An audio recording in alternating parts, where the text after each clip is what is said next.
We're making some interesting progress. We barely started chapter 5 here, where we're playing as Daniel's um, AA sponsor, I think, is basically what we're playing as. The fact that he has invoked this woman to go to what he can only assume is an incredibly deadly place in hopes that she will help him stop the ghosts is insane. He's willing to throw away his good friend AA sponsor by throwing them at ghosts that are known to kill people.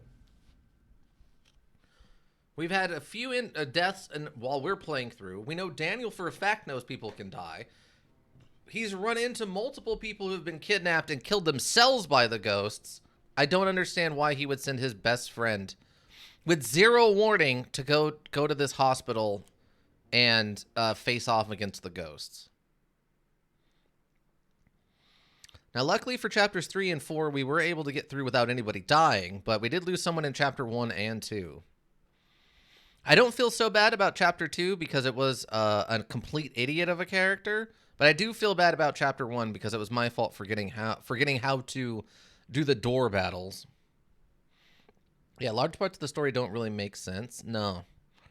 I understand that they had to give you extra characters to play as in each chapter because, you know, if they die, they stay dead. But, like, it doesn't make a lot of logical sense, unfortunately. Okay. Now I think we got the generator going. We went into the kitchen and we found some item. Right? So it's obvious they were dismantling this place. It's true. Order horses, sweetheart, and don't touch it. We want to break the generator now. One thing I'm curious about, though, I think the reason they had to have done it, that, like, I'm trying to think about it right now, is if his ex-wife dies and his boss dies, that means those two can't be used, like, because both of those two can die in chapter 1, right? So that means going forward, those two aren't available anymore. Meaning that they have to be able to give you at least one other person you can play as going forward from chapter to chapter, right? So in chapter 2, we have the daughter of the guy and the cop.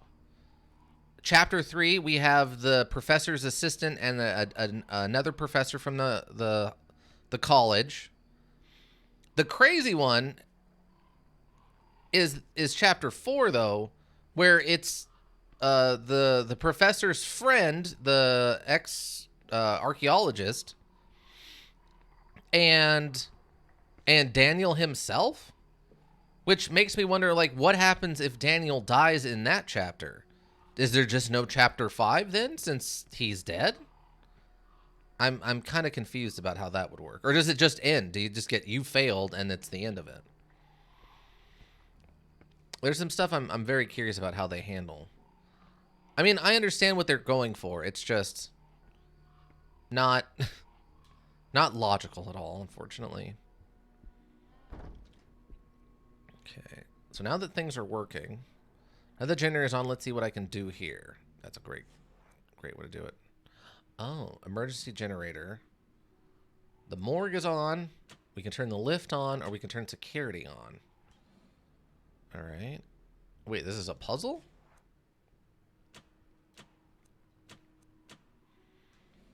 Well, I'm going to turn security on first.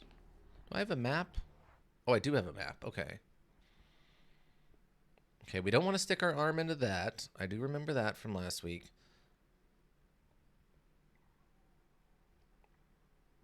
Oh, maybe we can go right now?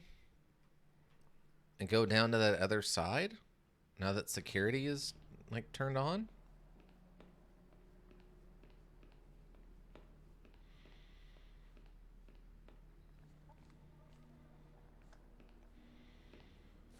Okay, what is this? Unlocks the panel to the security room. Oh! Oh, I forgot. Okay. The door is locked with a large, heavy bolt on the inside. If I want to open it, I'll have to do it with a security control panel. Which I don't think we have any notes on that, right? Unless it's this. A black and white photograph torn to pieces and put back together. From highest to lowest, 7 numbers are in the photo.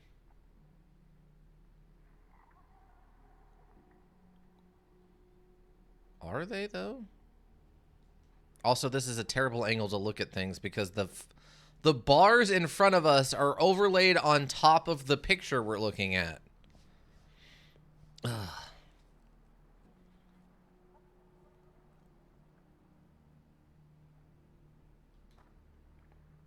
From highest to lowest, the 7 numbers are in the photo. Maybe it's got something to do with, like, the day they were born or the day they got hired or something, which I don't think we have that information. So we might have to take the lift before we can do the security room.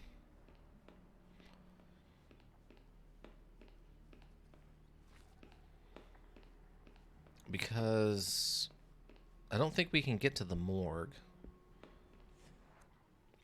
Let's try the lift. Which in this case means elevator.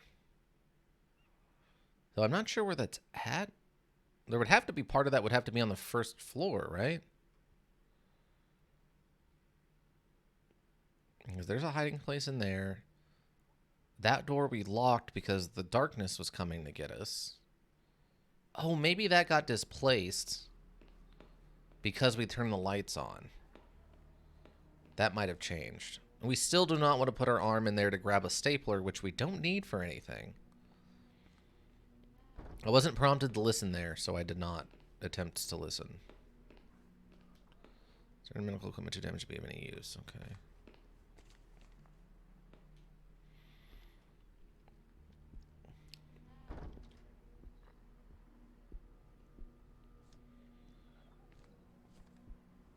Okay, so... Okay, we can go into the kitchen.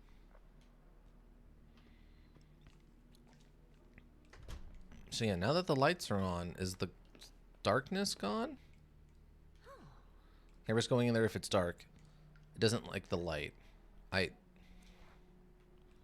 Okay, so no. I need a different option. I need like a high-powered flashlight or something.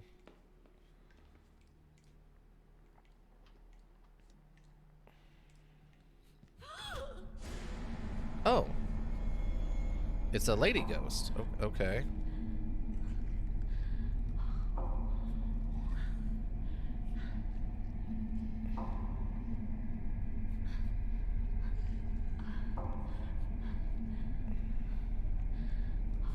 This one is the weirdest one because I'm not 100% sure what the optimal objective is.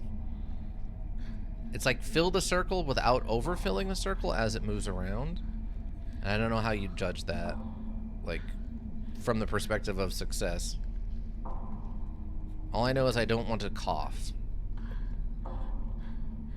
Because these people literally can't stand still and not make any noise.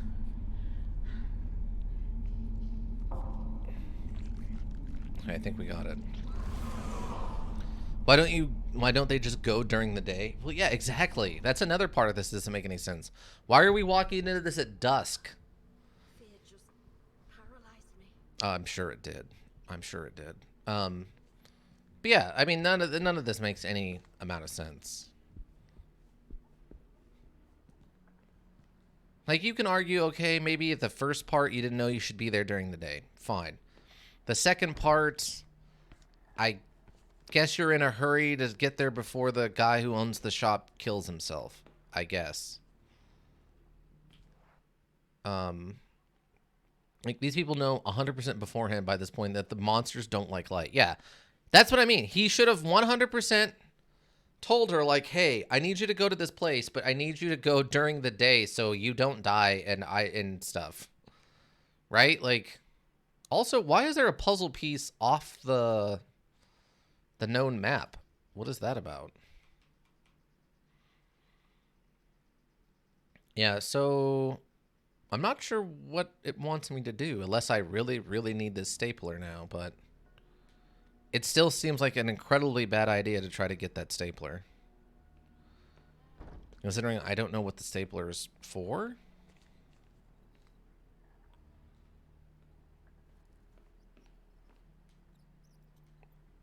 I always liked marine art. So wait, maybe... Okay, so the security office is over there. We can't get in there without a password. The building is better shape than you expect for a place that's been abandoned that long. It's still in half ruins, though. Did we miss a door? Doesn't seem like it. That would take us to an elevator. Because this middle area doesn't have an elevator in it, right?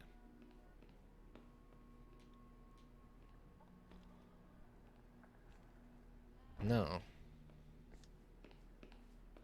And it's all blocked on by junk on this side. This is locked. Locked on the other side. How is that possible? Yeah.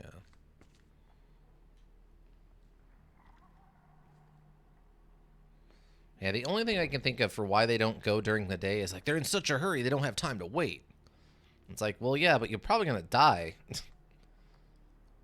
I guess I gotta get this stapler.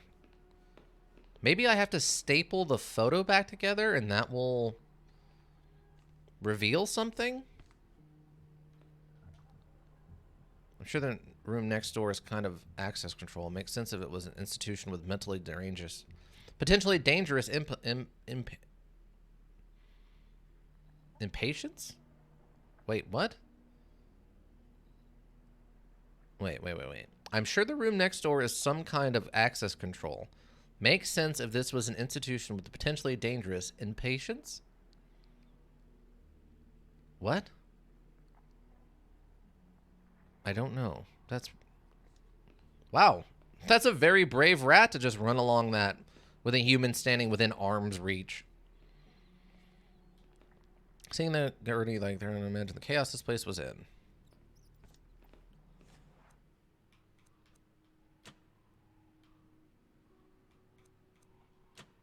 Okay, so that would turn on security if we had the key to security, which we don't.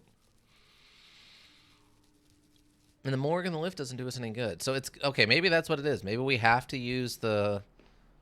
We have to reach in, grab the stapler, and then... So try to grab the stapler. It's risky, but I think my arm fits in the hole. I guess so? Yes?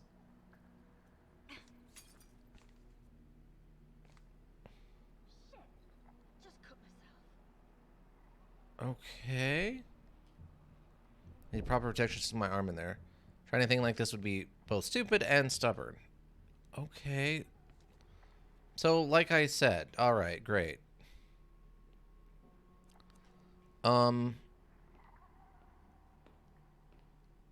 I don't know then.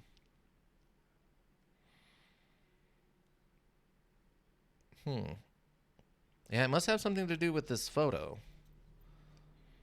A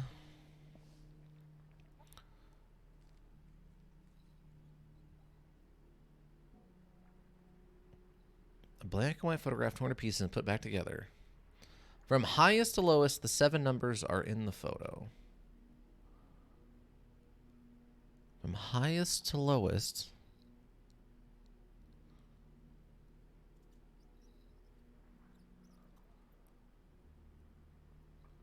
I mean, I don't...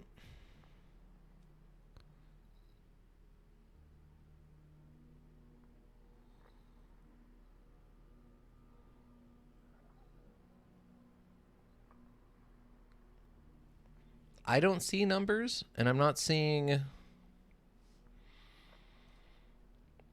There's nothing on the back. I don't... Almost famous. Welcome. How are you enjoying the module? Pretty good. I mean, it's got some silly parts. Some of the... What do you call it? Some of the stuff you have to... Some of the hand-wavy stuff is pretty silly, I would say, but... Outside of that, it's been very good. The puzzles are good. The characters themselves are interesting, other than the cop in chapter 2, who was a complete idiot for no reason. Yeah, the visuals are really good. I think the overall, like the mini modules that you have to do when the ghosts attack are fine for the most part. I mean, right now I'd say this is probably a solid like B plus or like B module. Very solid. Nothing wrong with it at all. Is it pieces maybe? No. From tallest to shortest, from highest to lowest, 7 numbers are in the photo. Highest to lowest.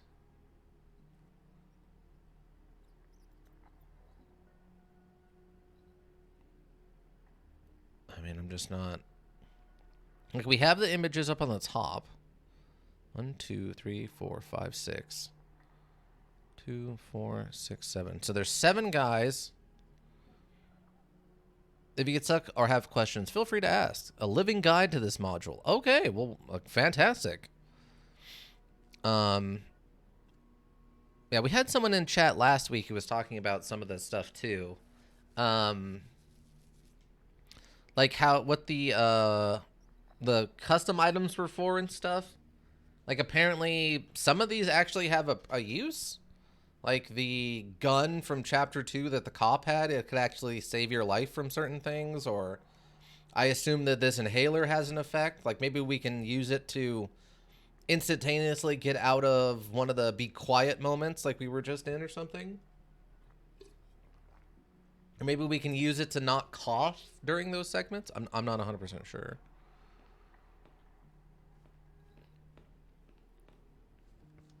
Okay, so the only thing we have left still going is just this. Okay, from highest to lowest.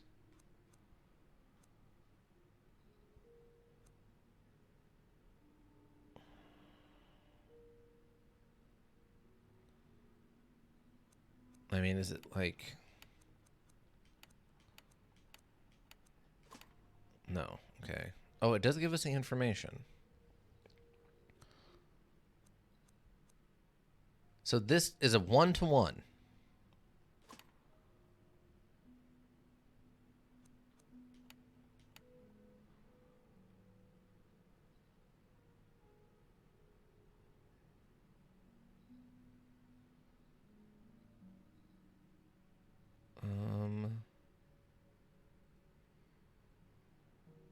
Is it like the number of ends of the limbs? But that doesn't make any sense for the shirts. Highest to lowest. From highest to lowest, 7 numbers are in the photo.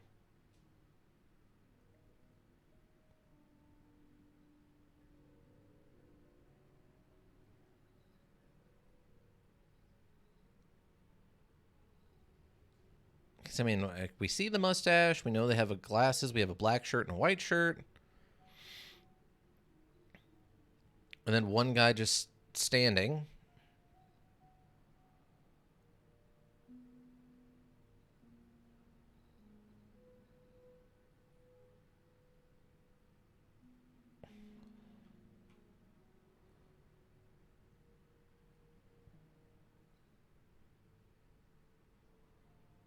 From highest to lowest, the 7 numbers.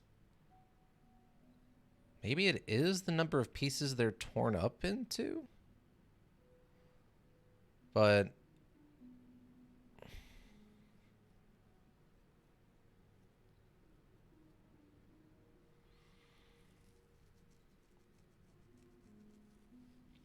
I mean, if I'm looking at this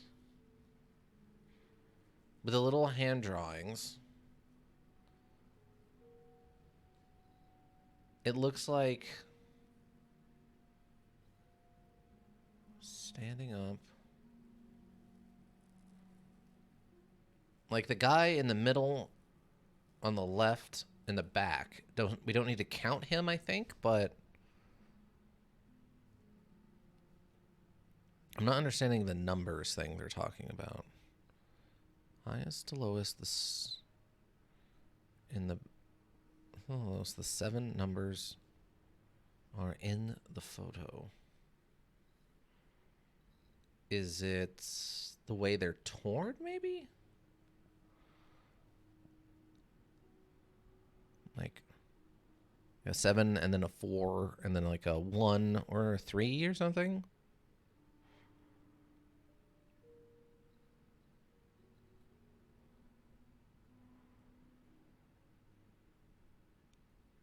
Like, I legit don't even have a clue on this one. Okay, that's the guy with glasses. That's the guy with the mustache. That's the guy in a white shirt, and that's the guy in a black shirt. Would you like a hint? Yeah, I guess I would need a hint on this one, because I don't even feel like... Like, I mean, if we go left to right, like clockwork, like clockwise, that would be 2. And then 1, 2, 3, 4, 5. Just a small hint. The smallest hint. I mean, I just need a little bit of idea of what I'm even looking at here. So, I mean, if that's 2, 5, 1, 2, 3, 4, 2, 5, 5. 1, 2, 3, 4, 5, 6. The doodle are the key. Okay. So... All right, so if we go... So starting with the tallest guy then...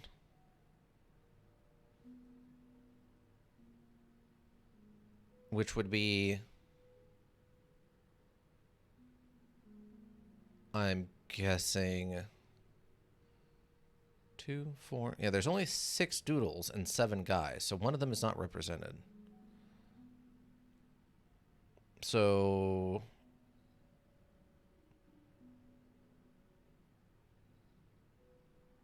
Highest to lowest. The numbers are in the photo.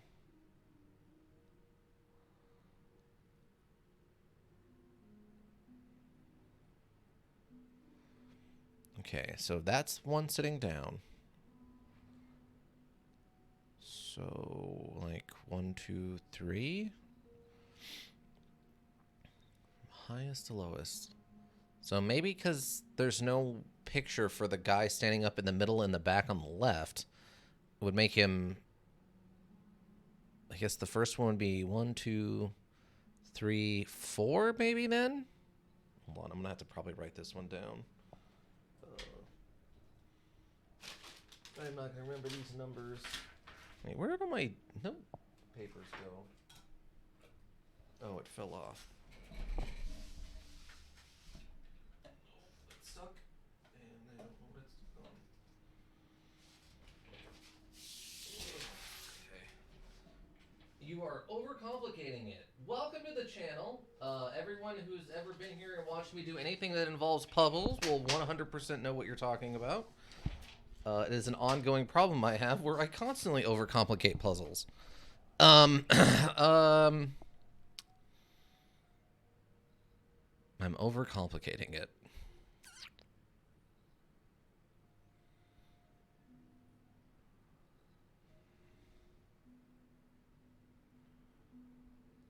Okay, so maybe it's...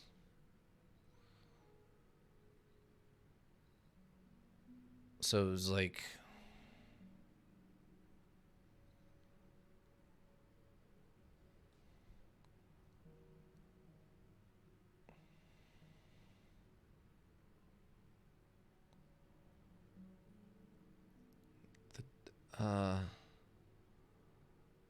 How many?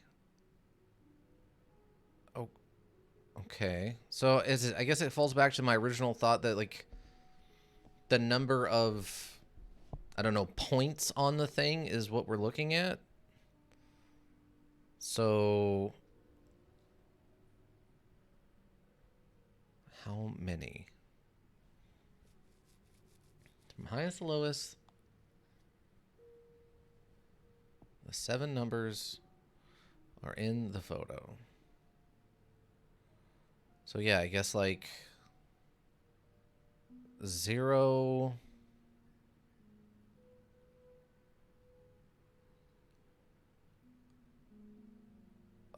1, 2, 3, 4.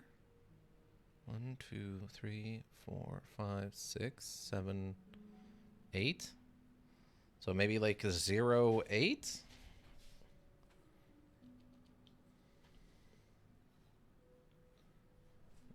So 0, 8. And then the next tallest would be the guy over there with the mustache, which I'm guessing is meant to be 3. And not just because it looks like a 3, but it has like 3 points. The middle of the mustache and then both ends. So 0, 8, 3. Let's see, who's next? So the guy on the far left side looks like he's probably next. So that would be 4 or 5, depending on what the head is. So 4/5. Let's see. Next would be, I'm guessing the guy on the right with the glasses, which looks like, I'm assuming 2 or maybe 4. 2/4. Let's see. Then it looks like the guy in the middle, which is the black shirt, which is going to be back to 8.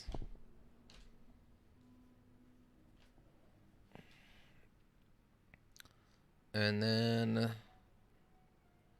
the last one, which is the guy sitting down, should be another 4 or 5.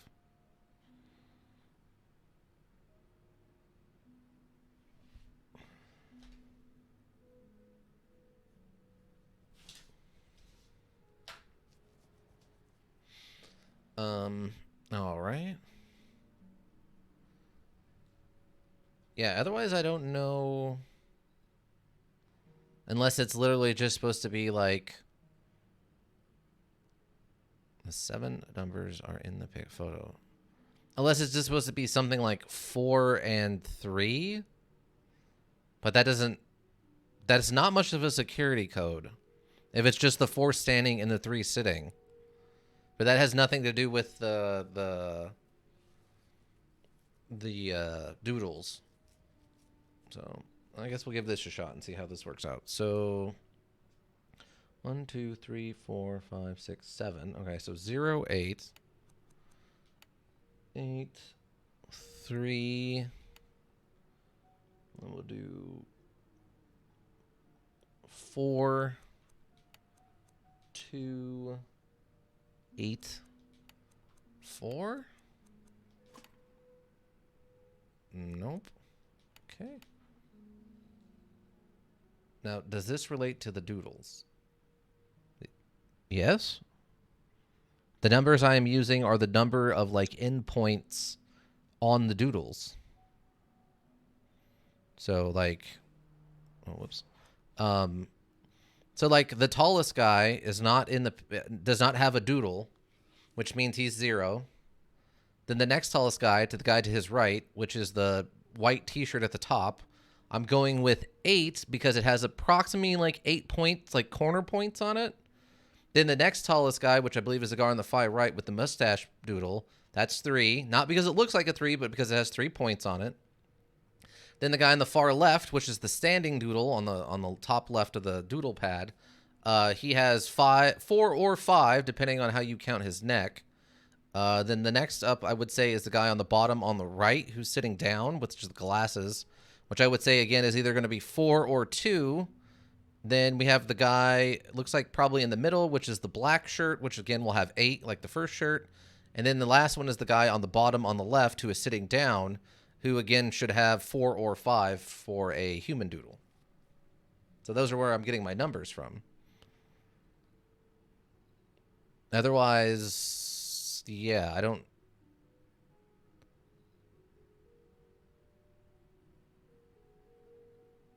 Is it like... circles? Because, I mean, it can be circles because there's Mustache has no circles and that other guy doesn't have a... So it would be 0 and 0, I guess? Like, am I just not understanding? Like, does... I'm not sure what you're doing.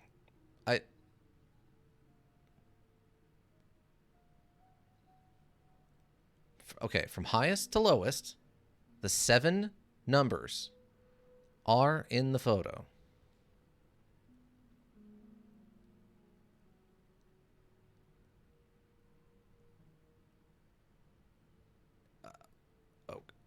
Is it...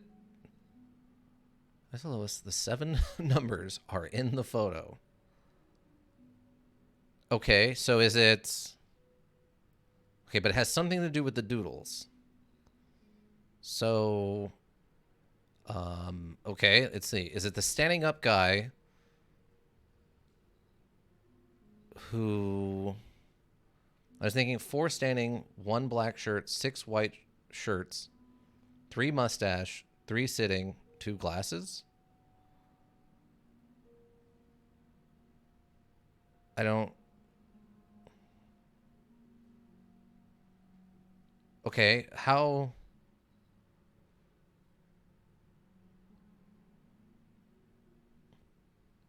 Okay, I guess I'm confused. How did you get, like...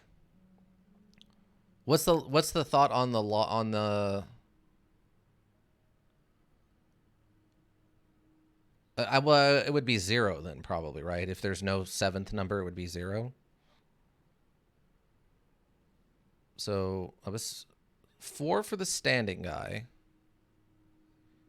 Okay, that's the same as what I have for the standing one.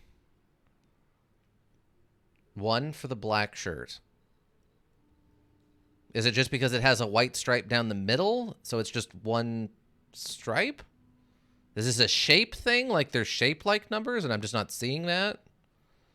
Let's see, 6 for the white shirt. There are 4 men standing. Just counting numbers of each. Oh. So it's 4 standing men. Okay, so it's 4 standing men, 1 white shirt, then 6 white shirts, 3 mustache, 3 sitting, and then 2 with glasses. So it's the number of these things is the number of that I need to be writing down. And then just 7 for all of them because they're all in the photo? How many? Well, 7 numbers? From highest to lowest, the 7 numbers are in the photo. So 7 would be one of them because there's 7 just people in the photo?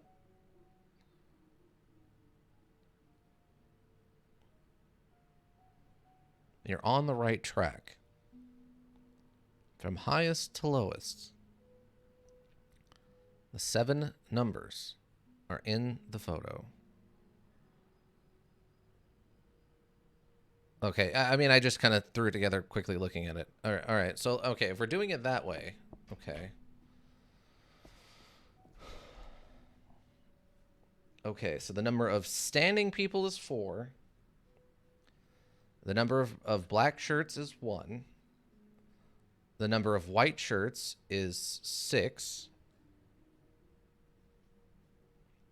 The number of mustaches is, I think, it's kind of hard to tell with that one guy's face being cut in half, but it doesn't look like he has a mustache. So I'm going to go with 3. Then people sitting, well, I guess, yeah, people sitting is going to be 3. And then people with glasses is going to be 2, I believe. And then, so I'm guessing the last number is 7? I'm guessing I counted a mustache wrong. It's hard to tell. Well, yeah, you're looking at it on your phone, right? So. Okay, so I guess then if we do it in order from highest to lowest. So. All right, so let's try this then. I'll tell you if you want. One of these is kind of mean. Nah, even on the browser, it's hard to tell. I mean, sorta. Like I said, that one guy's face is actively cut in half right down the middle where you would see a mustache. So, but the only mustaches I see are the two guys on the left and the guy on the far right, which is 3, I think.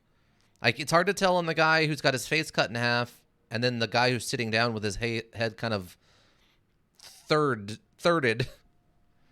I think. All right, so I mean, let's try this then. I guess so. 7, 6, 4, 3, 3, 2, 1. No, that wasn't it. I sent you a. Oh, Ika. Ika apparently has received a DM from Almost Famous.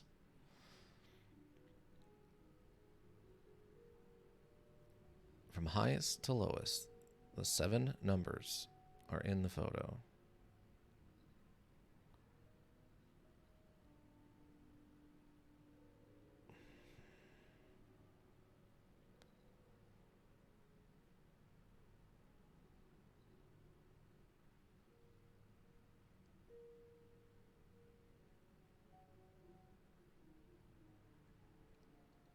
The lowest, the 7 numbers are in the photo.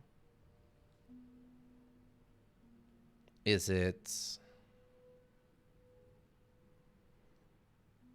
It's the glasses?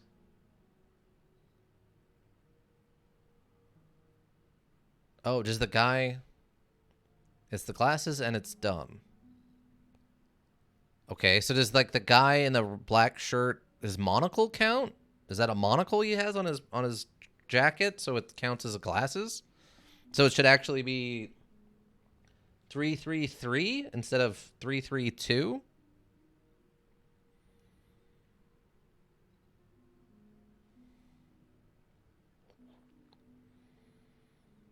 If the set of glasses slipped into his chest pocket. Okay, so that should be a 3 and not a 2.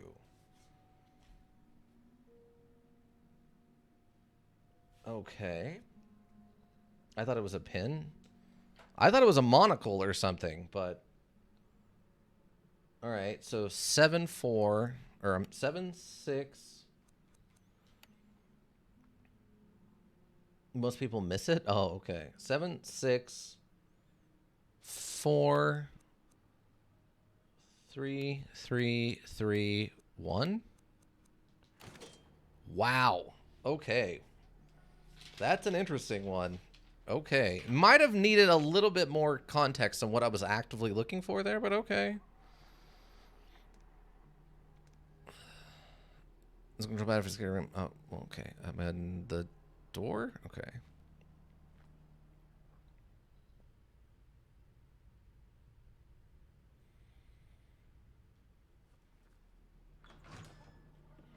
Wow, there's a full cutscene for opening this door. I see some notes there. Let's have a look. Ah, Dr. Baroness Prestigard. It's a good start.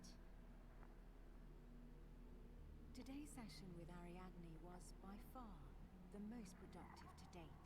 Not because of the conversation we had, for her mind continues to adhere to the usual extravagant patterns, but because today she asked to get her things back, which led me to a surprising discovery. Down in the storage room, I was convinced I would not find any of the belongings taken from her when she was admitted, but there was nothing further from the truth. There was a diary and a music box. After handing the box to Ariadne, I quickly browsed through the diary, which apparently belonged to her father. And that's where it gets interesting. Wait, why was that checked in with her? Researching paranormal phenomena, Argus Legrand's investigation led him to the Abbey of St. Cecilia, where a cursed concert had supposedly taken place. After spending a considerable amount of money, he got his hands on the only remaining sheet music from the concert and convinced an acclaimed musician to play the music one more time. The new cursed concert would take place on a steamer that would sail down the Rhine a few weeks later. Whoa. And both Legrand and his assistants would be there to contemplate the true effects of the song. After the concert, the tycoon wrote the following in his diary. Those ignorant, illiterate fools. I can only laugh at their curse and their stupidity. The only misfortune that damn song has brought is a hole in my bank account. Alas, at least I take the melody with me. I will have it recorded and play it each day for my family. Ha! Those drunk, lazy bastards. Their misfortune was caused by their own stupidity and bad blood. Wanting to put the blame on a song is yet another sample of their total lack of culture. Argus Legrand never knew that the steamer suffered a strange accident, just hours after he got off, that killed everyone on board. And yet his thoughts on the melody eventually changed. They did indeed change. Well, there's another problem there. Believe it. Daniel wasn't exaggerating. This is much worse than I ever imagined. Oh, so he did tell you what's going on. And what, you didn't believe him? What? Okay, so there's a problem with that story.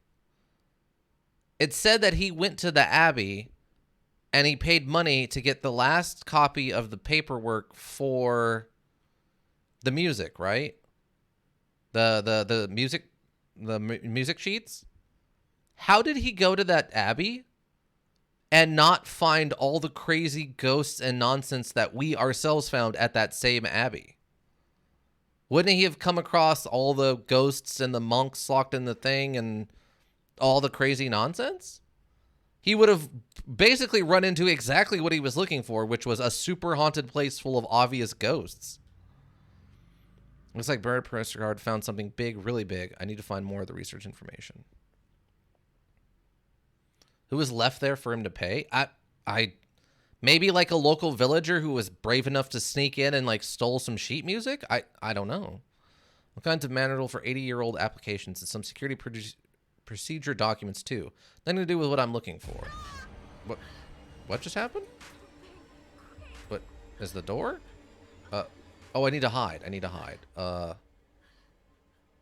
don't actually know where there's a hiding place.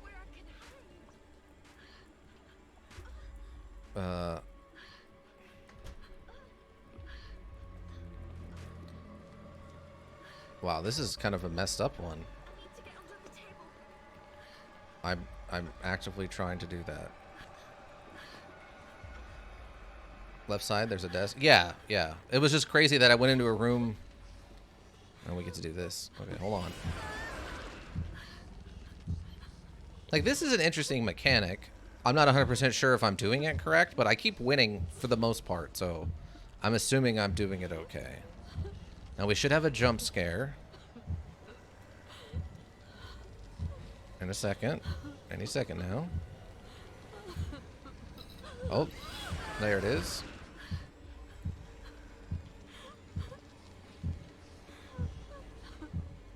Like, this one's challenging without being too challenging, and doesn't happen frequently enough to be invasive, I would say. Brave! Yeah. Holy shit. That was a close call. But yeah, if he went to investigate that Abbey, how did he not find all the crazy ghosts and locked up monks and stuff that we found? Okay, so we looked at all that. What's this one? It's just a shame that these film reels have gone to waste. It's true. Though God only knows what's actually recorded on those, and it's probably not anything pleasant, if I had to guess. Completely stuck. I can't open it from here either. Okay.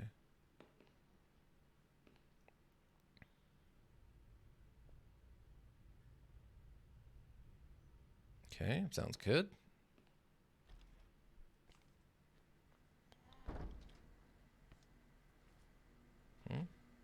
Looks like an audio-visual documentation archive from the period.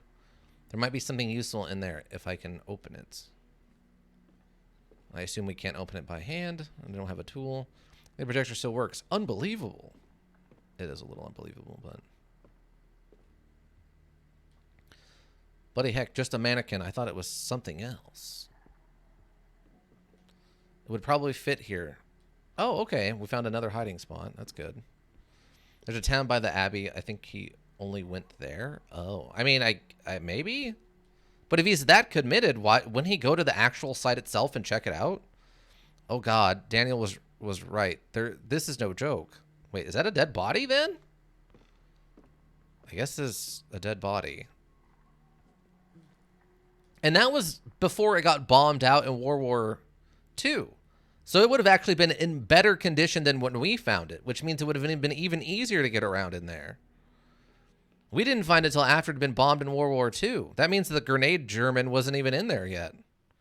Because that was back in like 1919, wasn't it?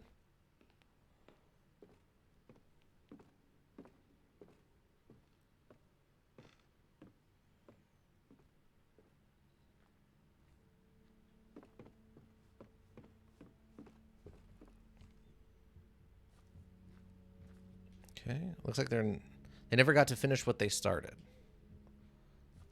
Well, we knew that.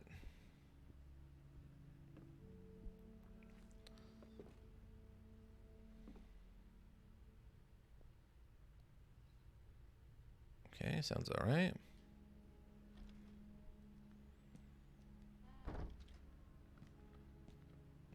Oh, can we play the piano? Well, the piano is pretty good shape, more or less. Oh, there's a whole puzzle. We don't have the clue for solving that puzzle yet, though. Oh, this hole connects the two rooms. It looks like someone covered it on the other side. Okay. I don't like the looks of going... Wait, I don't like the thought of going back in a wardrobe. You've been in a wardrobe before? I wouldn't touch any musical instrument at any of the haunted places. No, that sounds like a terrible idea. If the thing that caused all this was an evil song, yeah. I guess the patient was planning on rehearsing all of these songs. Music can really help with mental illness. I'm glad the patient had the chance to pursue their hobby. Wow, that violin is in excellent condition, by the way. It makes me wonder if maybe if you were playing as one of the other characters, you could do something more with that. Like if his ex-wife knows how to play violin and you can actually do something with that. Because it looks almost pristine compared to the rest of this place.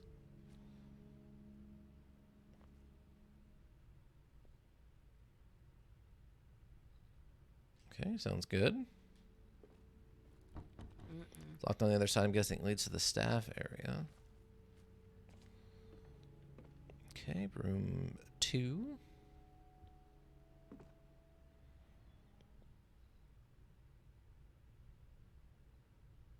I think that's okay. It had a little bit of a wind sound to it, but not enough, I don't think. Oh. Okay, we got an artist. Looks like painter's utensils. Oh. That's a good idea. Oh. This place is a huge mess.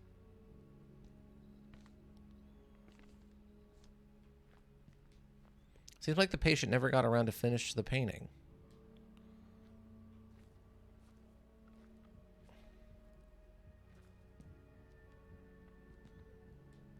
Wood is swollen from the humidity. There's no way I could open that cupboard now. What? I think that might be implying I need a tool. I wonder if the patient who boarded up these windows and why exactly.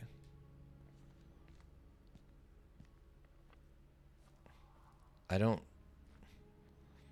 like the mannequin feet underneath the drape. That really making me feel like I'm about to get hit in the back of the head and knocked out and then tied to a chair.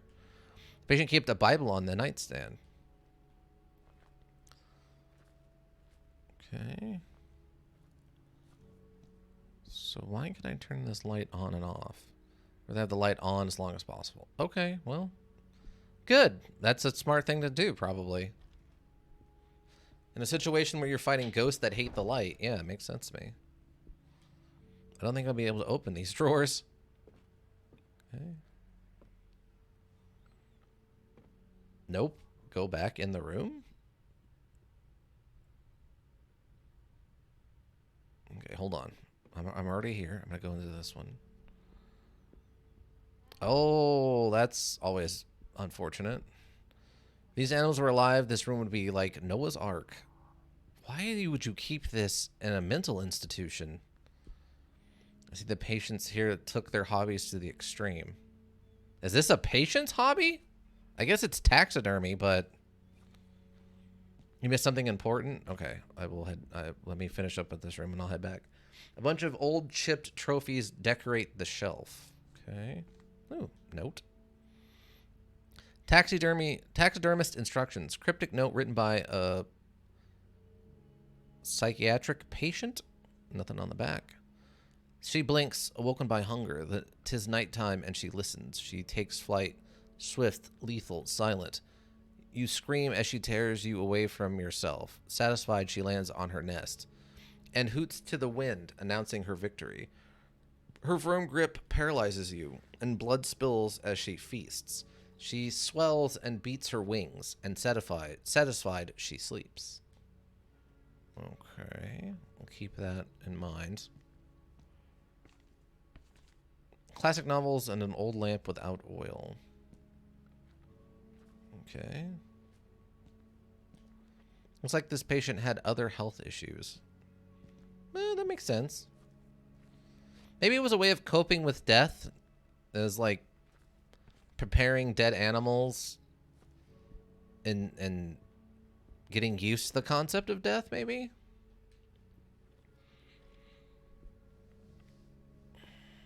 Okay. So you're saying that you feel I missed something incredibly important here. Let's try again.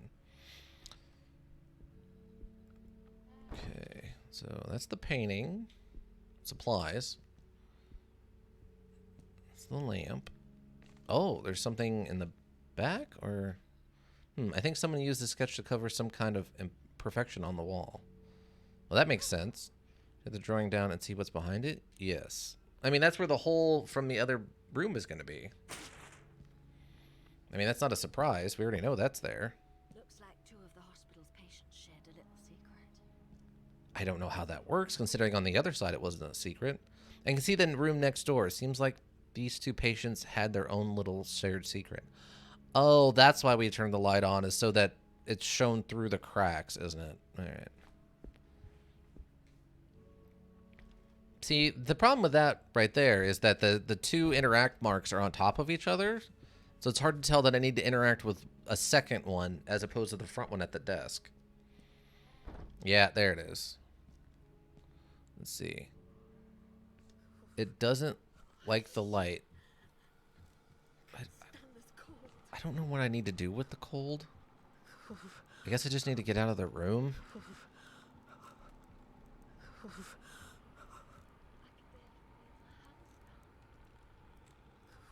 think we're okay. Usually when it gets cold, I just leave the room. But outside of that, I don't know what else I need to do. Okay. I was about to freeze to death. All right. Okay, so now when we look up, we should have the clue for playing the piano. Okay, let's see. It doesn't like the light, but it likes the song. Okay, so I'm assuming the ones that are actively in the light. So we got like the water, backwards K, an F, or an FS. Let's see, how many do we got to play with here? So, yeah, so I wonder how quickly I have to play it. So like the water, backwards K, FS. Backwards K. Like that? 2 dots.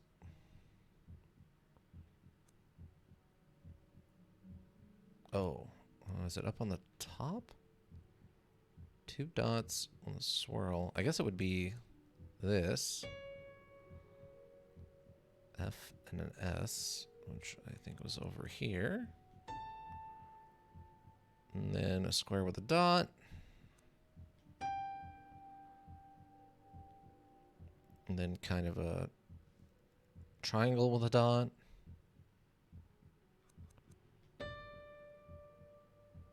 J with a dot.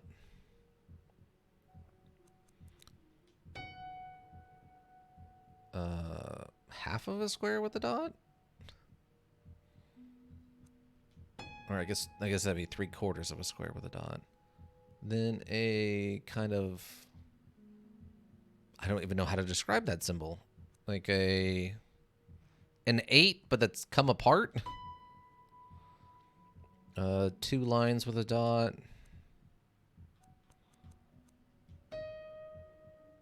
And then another J.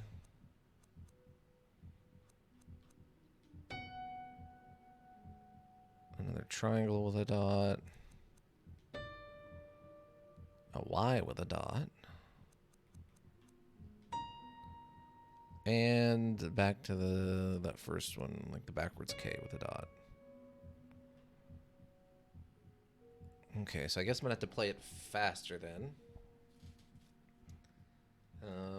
Or, I mean, it's gonna be the other way around. It's the ones in the darkness. It doesn't like the light, but it likes the song. So I'm guessing then it's the ones in the darkness. So water and then an S circle. Let's try that then instead. Water, S circle, triangle dot, FS square, water K,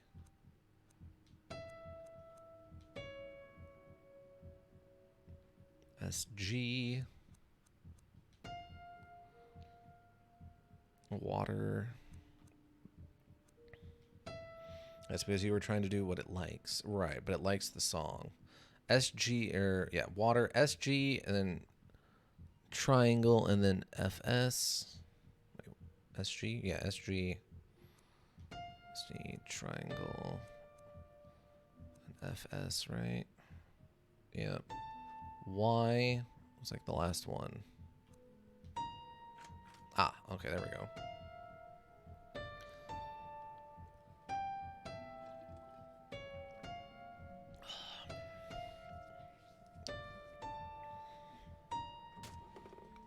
Oh, piano key. A key pulled from a piano due to a particular sound it made. Well, The key seems to weigh a bit more than the others, but just a bit. Ah. It's a literal key. A small key hidden inside a piano key. I see. They hid the tiny key in here. It's too small to open a regular door. Noted. Okay. Oops. did I just play? These notes.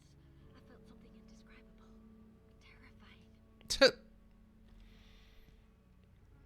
Well, I mean, you already read the notes about the song that kills people potentially. I don't know why that's new to you. Let's see. Apparently one of my friends is playing Across the Obelisk.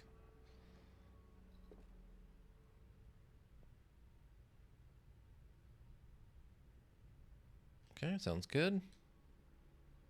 Shit. Door seems locked. No, they told us that thing doesn't seem like a key for a regular door.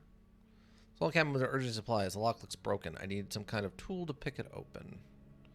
Wait, I can't just use a key, right? It's not going to be one of those? Okay. Further back. Yeah, there it is. Really? I don't need to listen to this one. Oh. It's...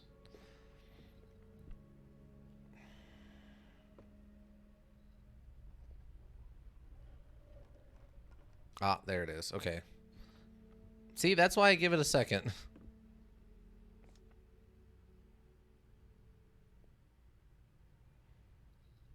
In case it changes its mind in the middle of me listening. I've done this all back in the day, but I won't be able to. Okay. So we just have a key. I need a tool for that.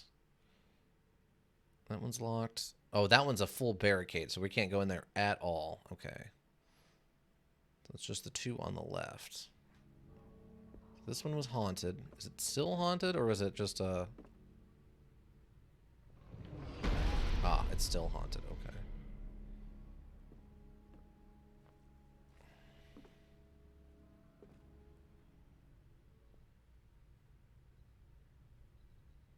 Okay, that one seems fine. The key for this door. And I'm assuming they didn't lie to me, right? Shit. Okay. I was about to be very upset if that actually worked. Because she did the animation. There was going to be a small amount of rage. Let's see. So... The film projection room? Oh, yeah, there was that cabinet down there. I guess we can try that.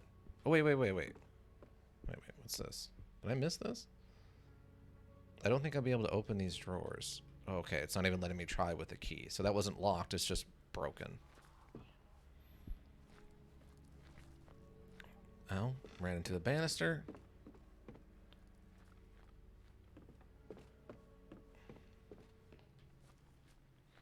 I'm actually curious to know, like, what the... That's the other door. The, speed... If there's a speedrunning community for this, is there, like, what are the glitches and, like, tricks to this?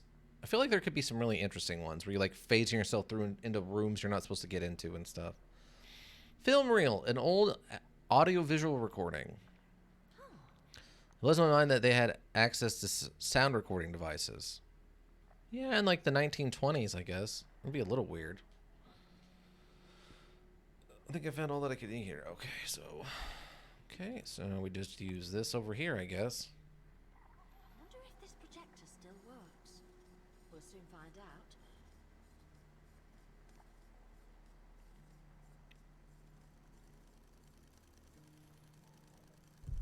$19.20, right? Interview with Ardania, or whatever her name is.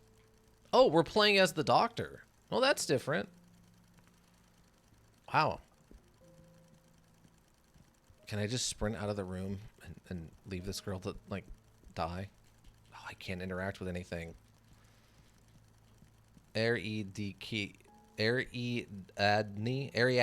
Thank you. There we go. I'm never going to be able to read that word. Okay. Ariadne, how are you? Do you feel like talking today? You know, I think you're right, but I don't see things like you do. Okay. We're going to play chess with her? Names and words. We know how that goes.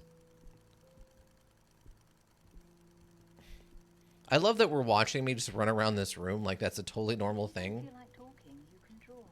Whatever comes to you first. Obviously, this scene is the one we saw as Daniel in that one little bit of flashback at the end of chapter 4. I wonder if she turns into, like, Alma? I mean, maybe? We did meet her and drop the music box off to her. It doesn't like the light. The light? Who doesn't like the light, Ariadne?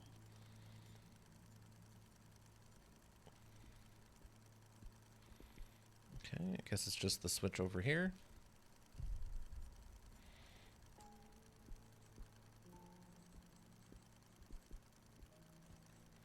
Who is that old lady? It's me. Okay. Listen to your box if you want. Sometimes I hear you playing it when I pass by your room.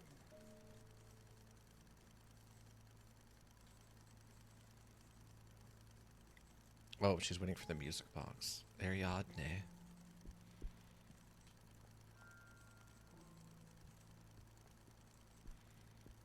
It's interesting that the little girl remembers any of this, considering how young she was, but... No. No, you don't hear them.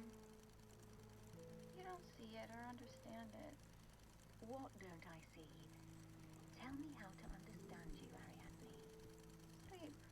like me, in my bed.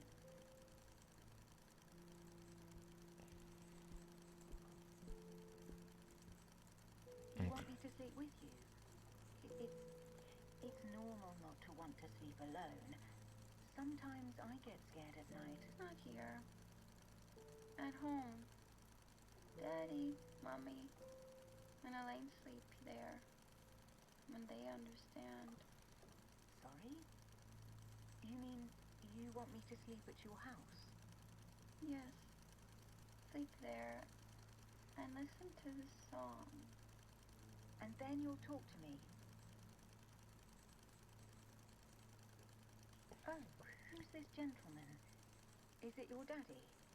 No. It's Mr. Neuer.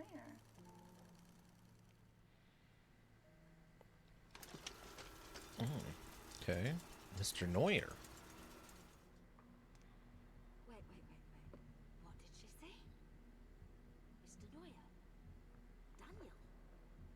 How is that even possible? That recording is almost 80 years old. Well, we know he did some time traveling. We've been there for that. Time shenanigans? Yeah, we knew about the time shenanigans.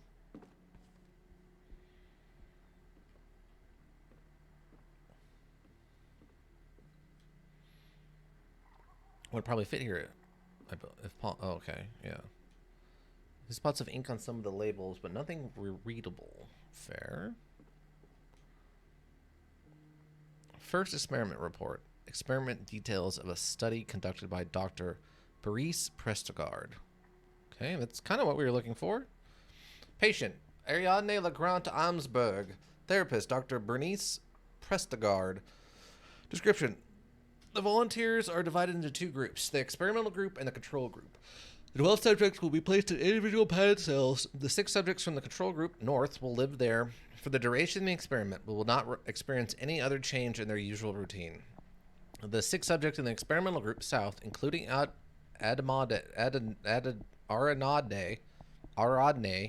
will be played 2 cycles of the song from the music box daily, approximately 4 minutes. This procedure will continue for 21 consecutive days. Notes. The patient is expected to verify that the melody has no effect on people, and this fact is presumed to help in the treatment of her mental condition, which does not seem to improve at all nor respond to other treatment. Regardless of the result, and given the young age of the patient, electroshock is not recommended under any circumstance. Yeah, there is no reason to ever use electric shock because it turns out it doesn't do anything. Ariadne. Yes, Ariadne. Thank you. Okay, so she was trying to run an experiment. So that explains some of the, maybe, stuff going on with the rooms upstairs and why they were kind of different than a normal patient's room. They weren't actual patients. They were test subjects for this experiment about exposure to the music box.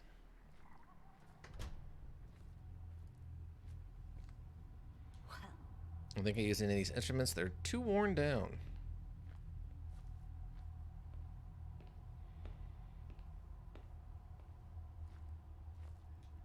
I don't see how I'd unblock the gate from this side either. Okay, where do we go? Okay, we are in an area we have not been into before. Actually, the rooms upstairs were regular patients. The testing took place in the basement. Oh, okay. Well, that makes those rooms even stranger then.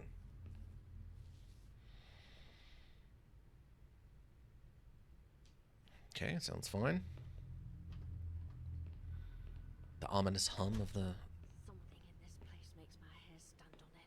Yeah, that's because you've been attacked by like 6 ghosts. What are you talking about? Second experiment report. A form filled in by Bernice Prestegard detailing her observations during the experiment. Dang, that's an old piece of tape? Oh, I guess it would be... Oh, it's just metal. It's just rusted. Patient, Ariadne Legrand Amsberg, Dr. Bernice Prestegard. Description. Monitoring of the experimental process detailed in report 031/01. Notes. 2 of the patients in the experimental group have disappeared. I was doing rounds in the East Wing when I began to hear screams coming from the cells. I went in that direction to try and calm the patients down, but they were non-responsive. I'm not even sure if they could hear me. Their screaming was so loud. I ran to the security room and returned with the manager. As soon as he opened the cell, we saw that it was empty. We could hear shrieking sounds all around us, so it was impossible to know for sure. But I swear the loudest screams were coming from the very room where we were about to enter. Besides, as soon as we opened the door, all the screaming ceased at once. We've checked the rest of the cells, and one of them is empty, but no one moved any of the patients. What is going on? I must go get to the bottom of this. Or did you report this to the police, maybe? That people were literally disappearing? Oh, but I forgot. No one ever reports missing people ever. Oh. This place is an abandoned mess. The staff must have been overwhelmed. Life support machine, I guess. It's always interesting to me how many just random dead bodies we come across that no one cares about. Wait, something's not right. Why would they close the fridge with this belt? Yeah, I'm not removing that yet. Oh, the bodies... Those bodies bring back memories. I lost count of the times I had to ID a dead friend's body at the morgue. Stupid heroin!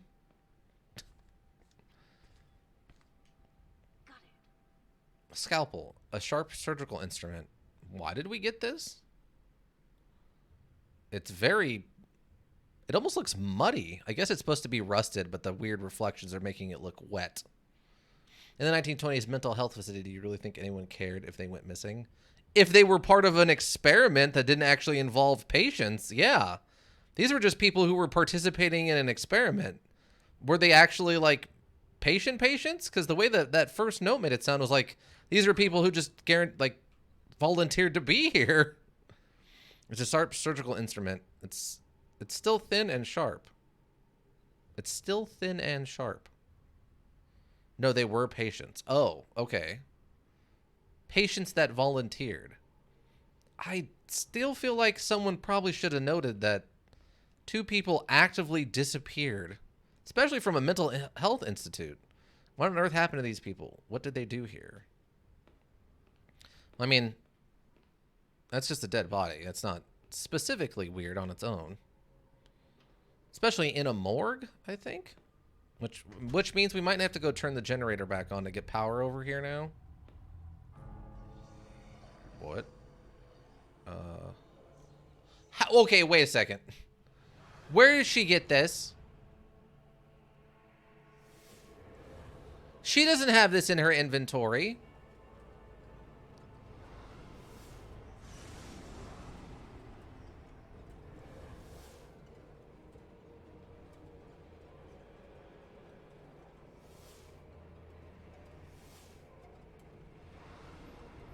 It's her makeup mirror? Yeah. Oh, almost. Almost got me.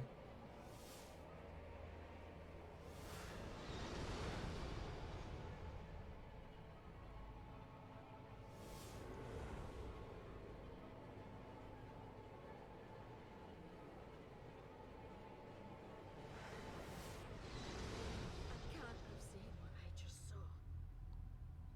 Why?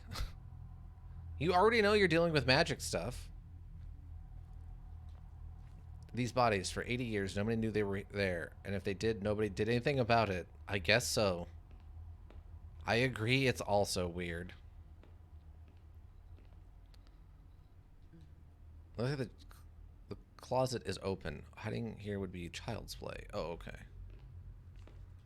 There's no water in the sink or anything I can take from here. Okay.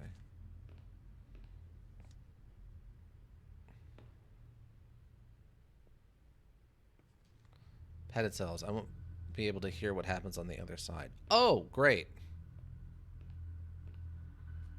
But didn't we hear... Wait, then how did the doctor hear them screaming in pain if there's... You can't hear things from the other side of them? I guess the wind is pretty quiet compared to, like, a full person yelling. There's a blocking access to the northern wing. And we can't move it because it's rusted shut. Oh, there's also a body on it. Brutal. I don't want to mention that part. Okay. These supplies were stacked up in a hurry. I guess they weren't enough. Not sure what that means, but all right.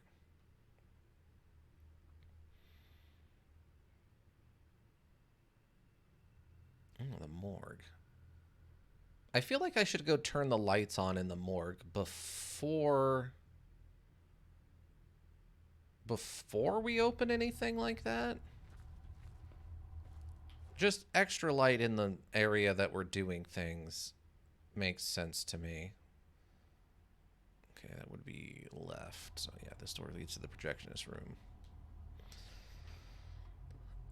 If I'm going to open a door that might reveal, you know, light-hating monster, I probably want to turn the power back on into that room, right? And then mix that with the fact that it still indicates that there's a puzzle going on there. Means that I can probably continue to interact with it.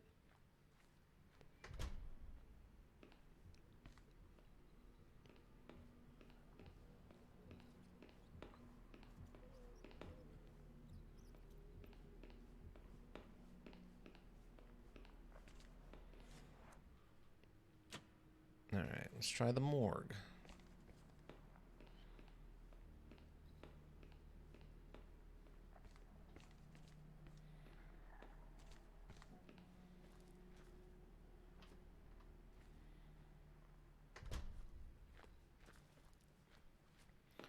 Oh wait, no, I do need to go through here.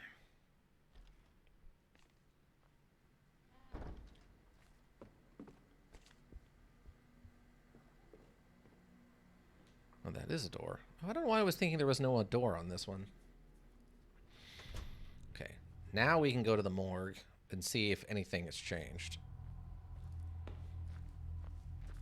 I love their little puffy faces. The little puffy faces they make when you, like, make them jog is very cute to me. Ah, there we go. Now we got some light on in here. That seems a bit safer. That is pretty strong. It's aimed at those refrigerators that line the wall. For some reason, that feels oddly reassuring. Yes! Yes! I also understand.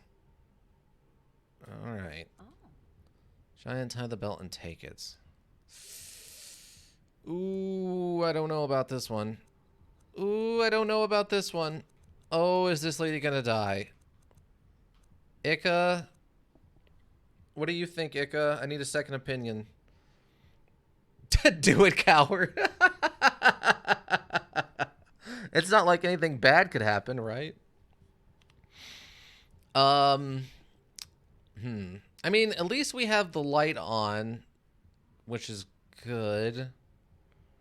Okay, I'm gonna do it with the light on now.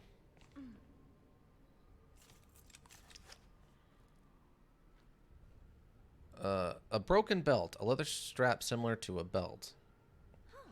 Torn in two. I wonder if I could fix it. Okay. I've frozen to the bone. Oh, it's freezing in here again.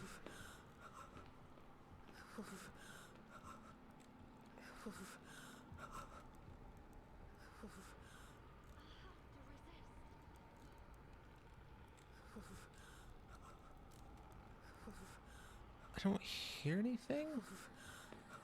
I can't tell. Well, I have to leave this room or I think I'm gonna freeze to death, right? That's the only door. Alright, well, let's get out of here and see what happens. I still don't know exactly what happens with the cold thing. Finally feel my fingers again. Okay, so we got a leather belt.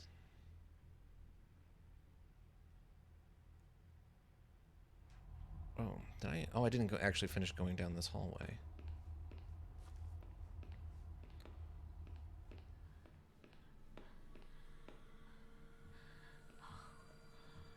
Oh, and here's the lift. Ah. The belt that connects the lift gear is shredded to pieces. Oh, okay, so that's what this is. Or yes, if I could replace the belt, maybe I could get the lift to work again, but the one I have is broken. Oh, is that what the stapler's for? Ow. Oh, I thought my flashlight broke. If you took the belt with the light off, the door would pop open and a bunch of black tentacles would have sprung forth, grabbed your character, and yanked her into the freezer. That's kind of what I figured. That's why I went back. But I do like that that's like solid logic puzzle solving, right?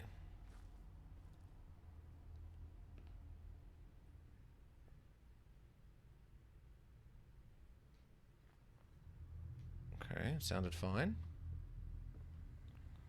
Tentacle? Yes.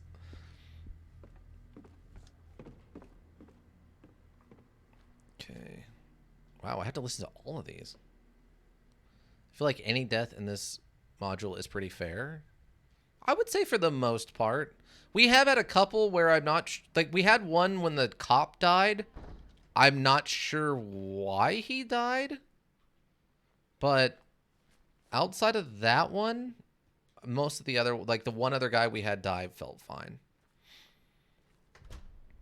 We were doing the thing where you have to hold the door shut.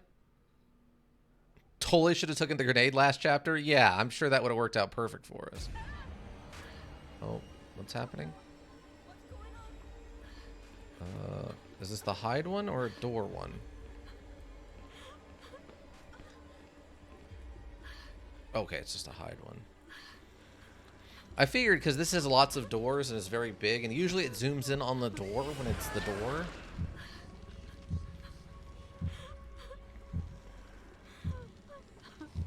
You know, technically, I don't think we've failed one of these ones yet. To see what happens when you actually die from this.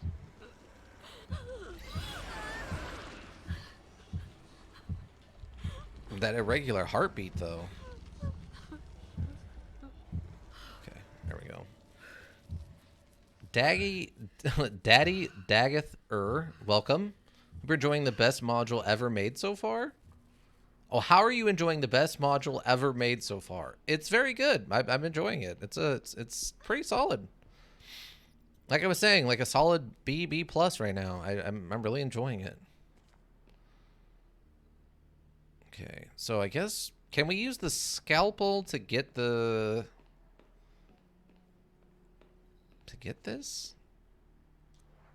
I guess I'm confused. I use that here. Wait, can I combine them? Not that way. Nope. I don't have any idea how to do this. Okay, so we're still missing a part. So there's got to be something inside of one of the actual padded cells in the basement then? Because I don't think... yeah, those are cell doors, so I can't do anything with those. Taxidermists. Oh, maybe we can use the scalpel to open the medicine box up on that second floor. Maybe that's what we can do. I've done that in enough things. As for your cop death, if you take too long to shut the door, the hands win. Well, yeah, I guess I didn't feel like we were taking longer than normal. It felt like it was going perfectly fine. Like, I usually go about 3/4 of the way through, and then I'll slam the door. And that seems to have worked every other time we've done it, so I don't know. But Daddy Daggeth again, welcome. So this is your favorite module of all time?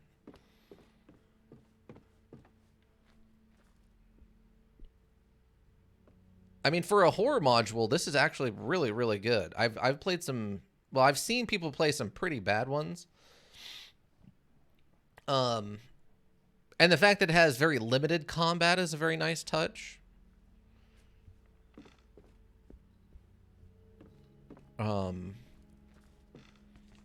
Other than some of the, like we said, some of the logical gaps that you have to make horror module ideas work. Other than that stuff, the rest of it's been good. Closed box. A heavy metallic box. Okay, can we open it? Dang, this box is heavy. Maybe I can at least open it and use what's inside? From the top? Oh, okay, I just have to do it from the top. Flares. Degothor? Okay. Let's see. I like it a lot, which makes sense since it's the best module ever made, but it's up among my favorites. As a hint at my other favorite module, Elder Scrolls 3 Morrowind, which Dagoth is is the big baddie. Oh, I feel like those flares are going to explode in your face. I mean, they're only 80 years old or whatever. A metallic box containing emergency flares. Let's see what's inside this thing. Okay. If I have to carry this around, at least they'll help me illuminate the dark areas. Yes? Flares. They could be useful. At least I can use them to light a room. I already took in a box from here. Nothing else is in there I need. Oh. That is not what I expected to find. What?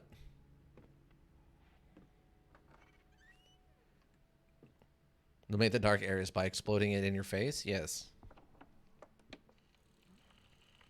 What's that sound?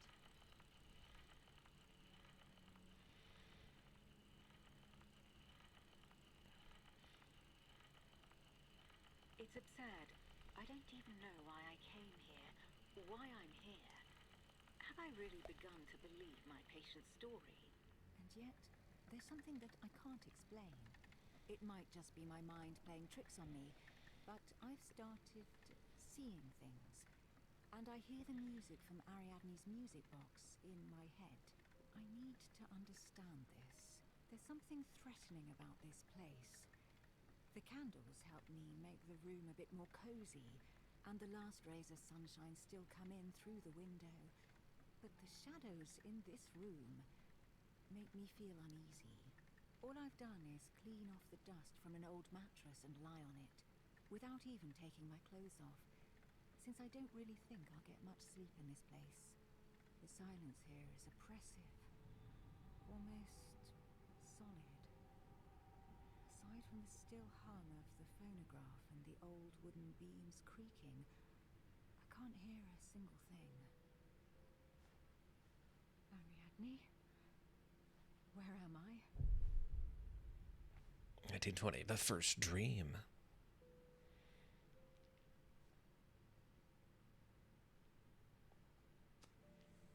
Am I dreaming? No, it looks like you're still in the same room. I can't cross that door. Also, another random character we're playing as. But yeah, Daddy Gother, or Dagothor, Daddy Dagothor. I didn't play any of the Elder Scrolls before Oblivion, so unfortunately that's something I'm not familiar with. The phonograph stopped. Am I awake? That's a great question. I didn't see anything outside. There's nothing but darkness. It's a big old harp.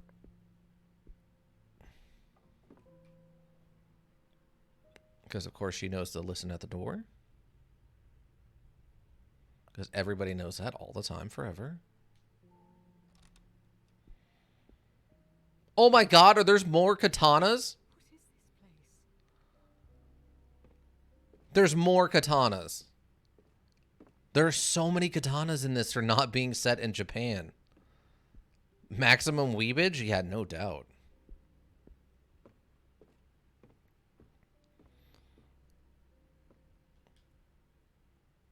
Argus Legrand. Okay, so we're definitely in a dream because... Why am I seeing him? Yeah, because we wouldn't have that second painting for sure. What's this? Oh, it's like ancient Sumerian or something. Read. It's here. I felt it again. It happens sometimes. Though always at night. When I turn out the lights, almost unperceivable, barely. Just barely past where my eyes can see. Or when I close my eyes, watching me. With eyes that are not such, lurking in the frontier between wakefulness and sleep. My dreams are unusual and my rest troubled.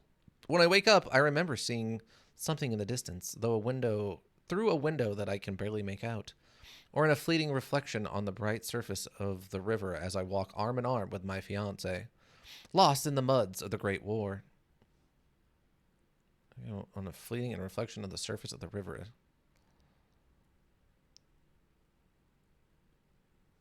What? The writing in that sentence, that second part of that sentence is a little weird. My dreams are when I wake up, I remember seeing something in the distance through a window that I can barely make out, or in a fleeting reflection on the bright surface of the river as I walk arm in arm with my fiancé, lost in the muds of the Great War.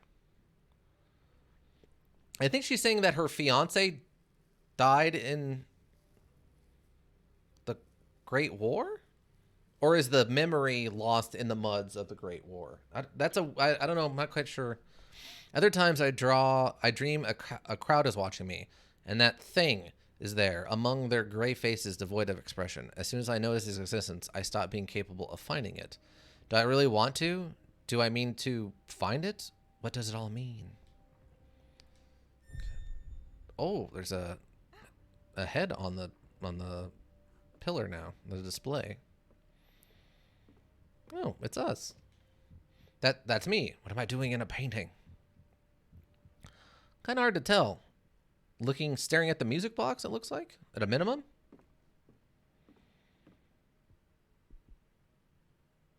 Wait.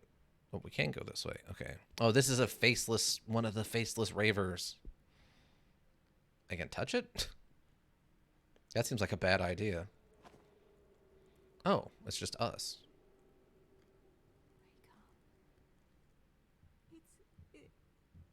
It's me. Rave! Yeah. There's no doubt about it. That's me.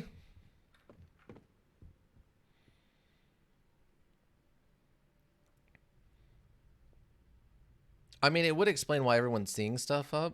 Wake up from your rave. Yeah, I mean, they're all tripping really hard on psychedelics at a rave. And the shadows that aren't in, like, you know, the laser show of the concert are really scary right now.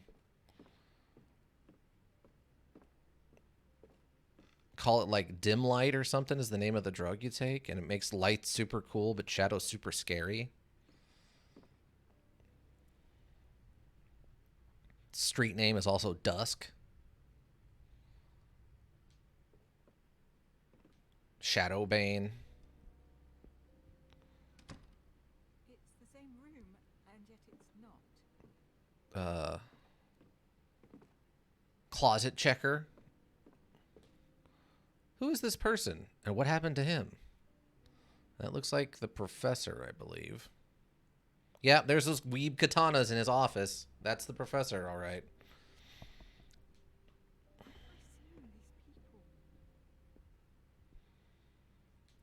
Let's see, read. I dare not name it, but I know it's here. There's a presence that follows me everywhere, nowhere at once. In the walls and ceilings, but also buried in my mind, digging through my thoughts and painting them in the color of fear. Everything becomes a little darker each day. God, what's happening to me? When there is silence, I hear the melody. Soft, slow, beautiful, dark, sinister, terrifying, and cruel. If I pay close attention, those impossible notes and unnatural chords, echoing from the deepest of caverns, reach me without passing through my ears. My dreams, I descend towards an indescribable place I beg never to get to see. When I wake up, all I remember is the dread. That thing is at the end of the road. It is there. I know it is there. If that's even a place. They are the same. It is there. No, it is not. It's equal. It equals there. It can't be. It can't be of this world. Oh, another face.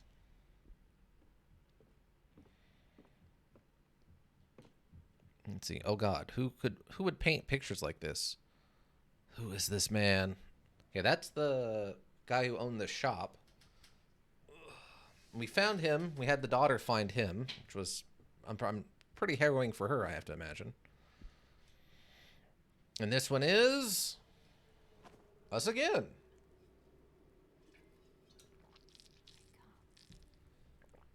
It's me again. What does this mean? Probably that you need to wake up. Something is happening to that bus. Something is happening to me. It sounds like the door unlocked.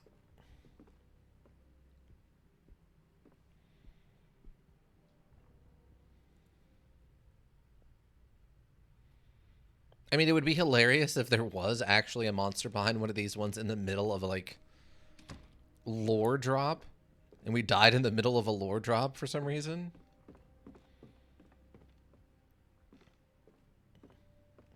Yeah, I can't seem to interact with these other paintings or anything, so...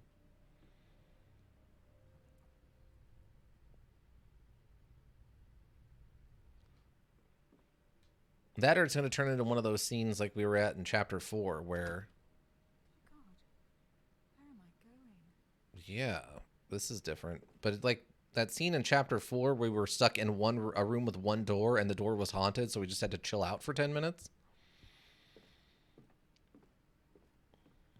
That is a lot of bodies. What does he have to do with me? Yeah, that's Daniel.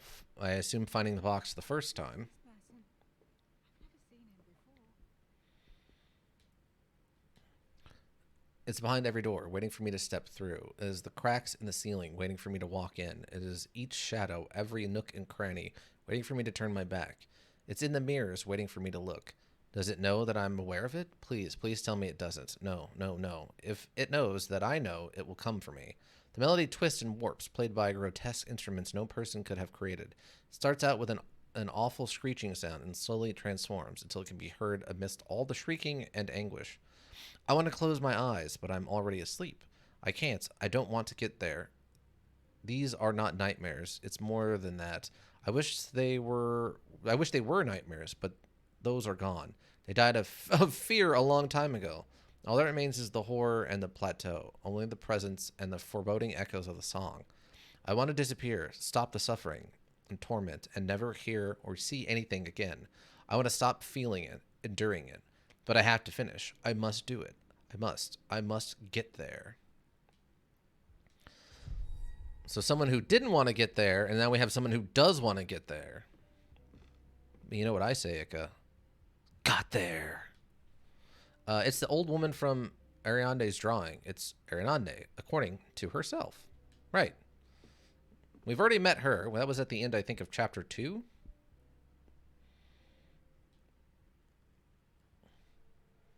They just pulled the mask off, and it's Bozo the Clown.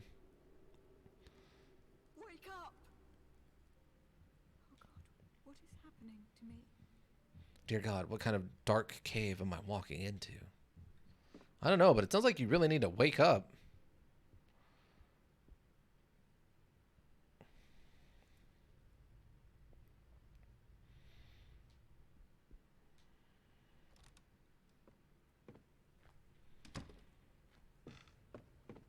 Okay. Oh! Oh, wait. Okay, the stairs are still there. It's just dark. Slowly make her way towards... What? Who's there? Wait, what did it say? Is that me? Should I take the bag away? Take it away from myself? Wait, can I go around this? I cannot. Okay, so we're just at the inn. Alright, take the bag.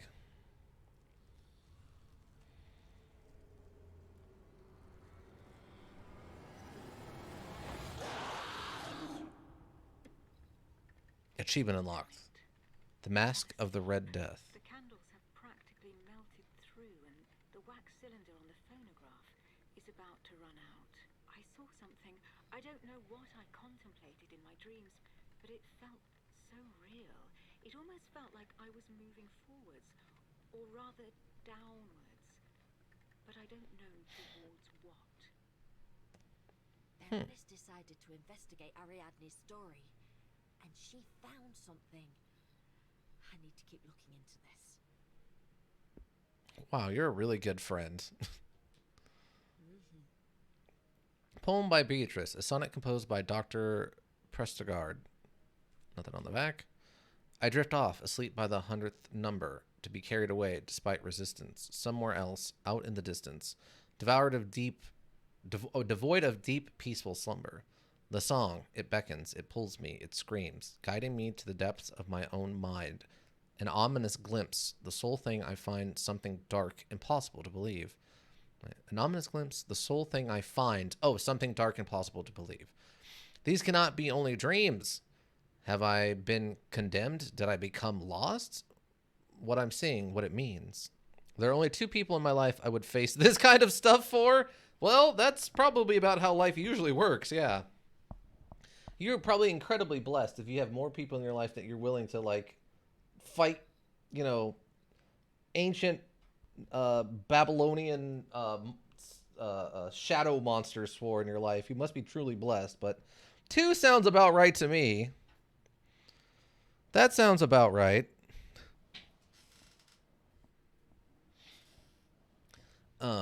Let's see. Let's see. Endless expanse made of stone and past a perpetual eclipse, the rims of a sun that is not our own. BP.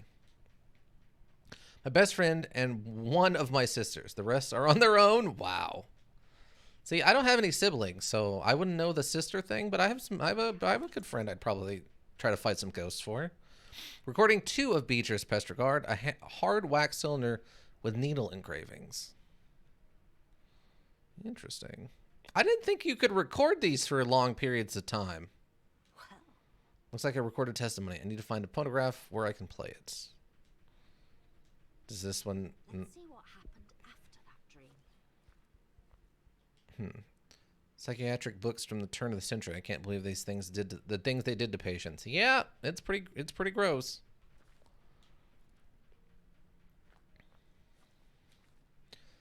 The drawers are stuck. Nothing I can do here. Are you sure?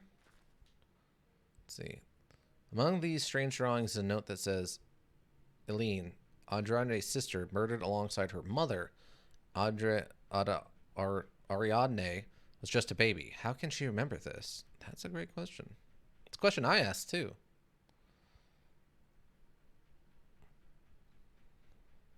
Okay, there's the dad killing themselves. There's the shadow monster sneaking up on the family. There's a person and a little girl listening to the box at night, implying that the shadow monster comes from the moon or during an eclipse, which I actually really appreciate. I'm not sure what the bottom one in the middle is. Maybe that's supposed to be the boat burning or people fleeing the church. Then there's what looks like a little kid maybe crying with shadow monsters. Then the middle one's all just covered up. There's dad with the hammer. There's the sister playing the box, the monster, and I think that's supposed to be like the rave going on.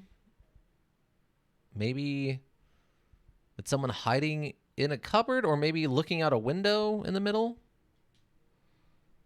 Not sure. All right, I assume what if is messed up. I'm going to need another one to listen to the other wax cylinder recordings. Okay, right. As I kind of figured that they wouldn't let us just reuse the same one. Okay, so where do we got one of these? Taxidermist artists. I'm trying to remember if there was anything else in the taxidermist area. I don't think there was. Oh, we can go check that other door and see if it's still haunted, though, while we're up here. Okay.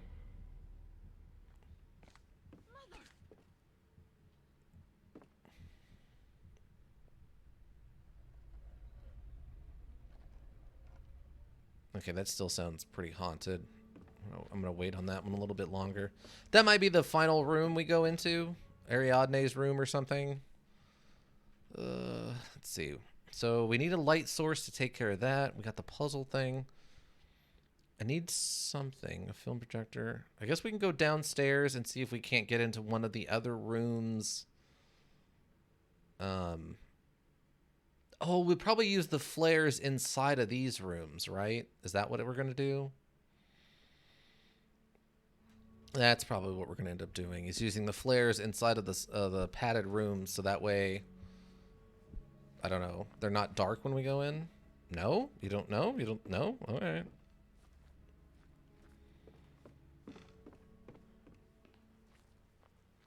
See, the secret is I don't know which no you're saying no to. Oh, they're used on the main floor. Oh, I guess technically that's the basement? Wait, is that not the main floor?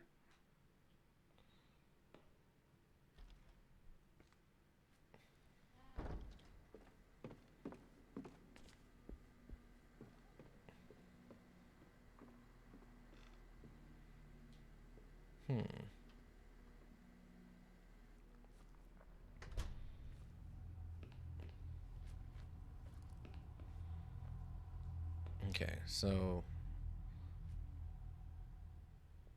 I won't be able to hear anything in these because they're padded. Now, are they locked?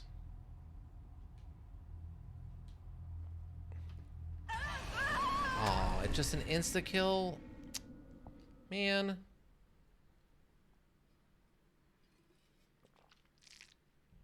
That's lame.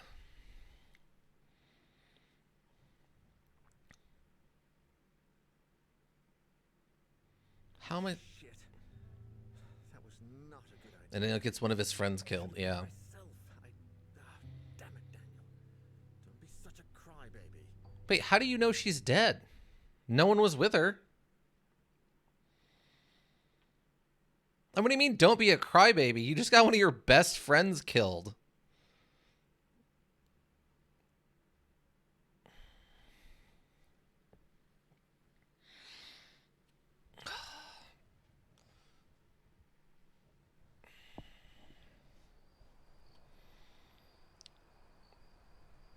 Oh, I guess Daniel just does it himself. We don't get to choose anybody else. So I guess that means we're going to get 2 tries on this level. Running out of time. I have to find Lydia and the answers I'm looking for quick. His reaction to calling and asking for help, not because he thinks something has happened to her. It's to calling and asking for help, not because he thinks something has happened to her. Well, how did she know to come here in the first place if he hadn't already called and asked for help? Lydia, God, I hope nothing's happened to you. I'm so sorry I got you into this mess. I assumed he had already called her and stuff.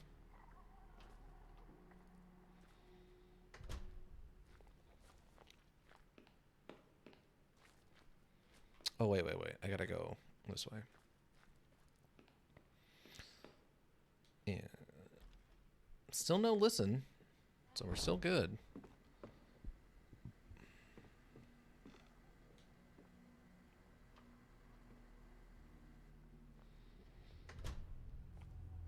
Oh, there's her stuff. Okay. What is this bag? Okay. I assume I don't need to combine these or anything. Okay. From his point of view, he called her, asked for help, and then she sat there beating herself up for a while and is now coming here himself to meet up with her. Oh, that's what that was supposed to give us? Oh. I didn't realize that's what that was supposed to be giving us. They might have needed another line or two to indicate when that was supposed to be taking place. I don't know. I don't know about that one. All right. So, I mean, the flares aren't going to help with getting the stapler we need to get the belt fixed, even though that in and of itself is kind of insane. I guess we use it in the kitchen? That's my next guess. It's got to be the kitchen, right?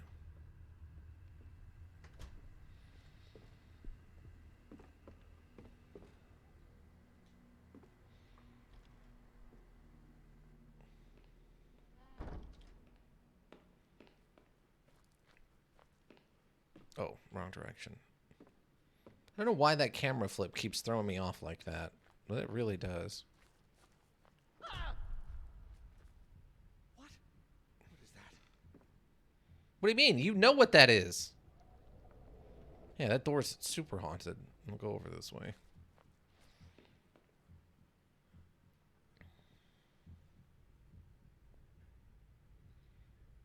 Okay.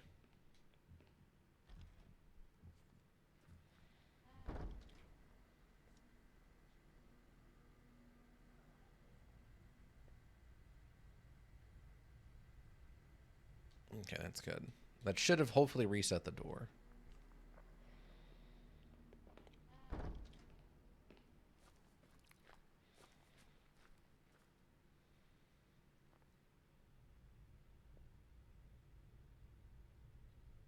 Yeah, that seems fine. The constant hum is okay. It's the slight wind breeze that's not okay. Okay, let's go try the kitchen with the flares then. Also, I didn't look like that. It looked like something was flickering around over here underneath his lamp before it flicked back on.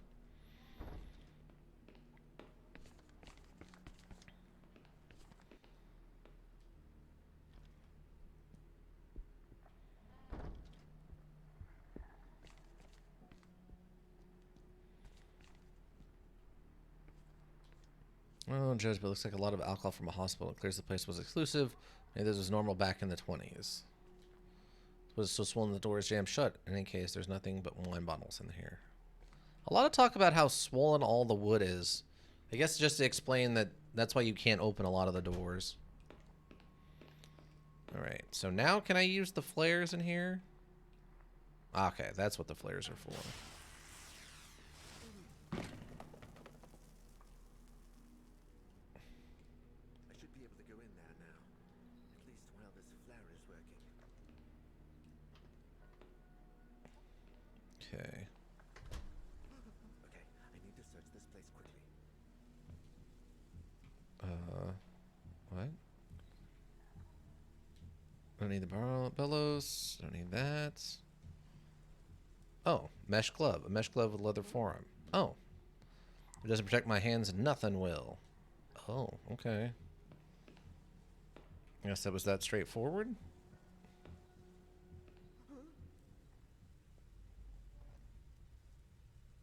I probably got what I needed. We'll leave. I've got more flares if need be. But I think we got everything out of there we needed, so. It's interesting that apparently in the 1920s. Okay, that door is super haunted. What? Before it turns out the next monster uses electricity. What the hell is happening?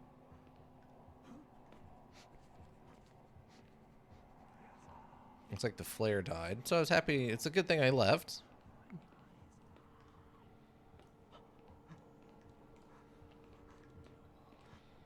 Far too rusty for me to even open.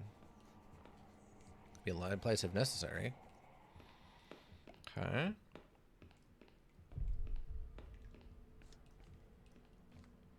Are we good? Nope, that door's still haunted.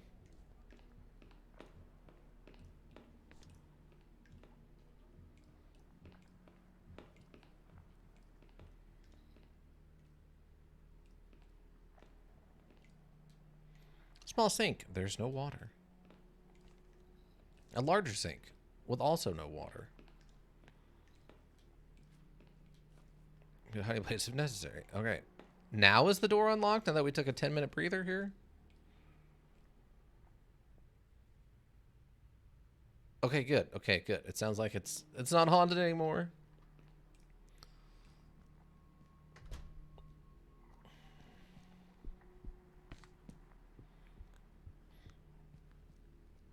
Okay, we're still good. I mean, I'm also confused on why you couldn't just smash the window out and just grab the stapler if you really wanted it.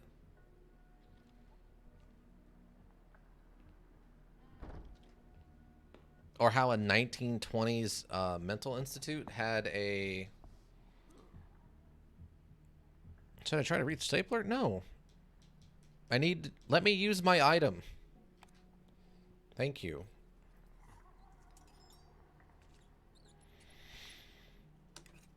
Stapler. An old metal stapler. It's really old, but it still has staples. Okay. Let's combine that with the belt. That is absolutely a terrible idea. It would never work. A leather strap similar to a belt and fixed with several staples. Okay. Okay, so now we got to switch the...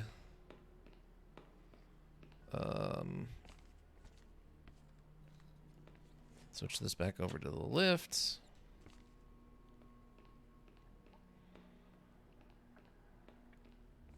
What else have I got on me? I got the record, or this.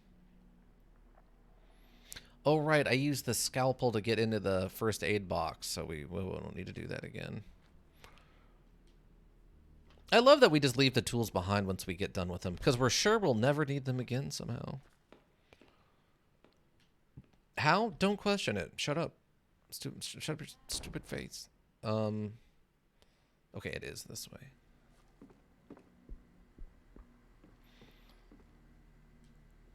It's funny playing this.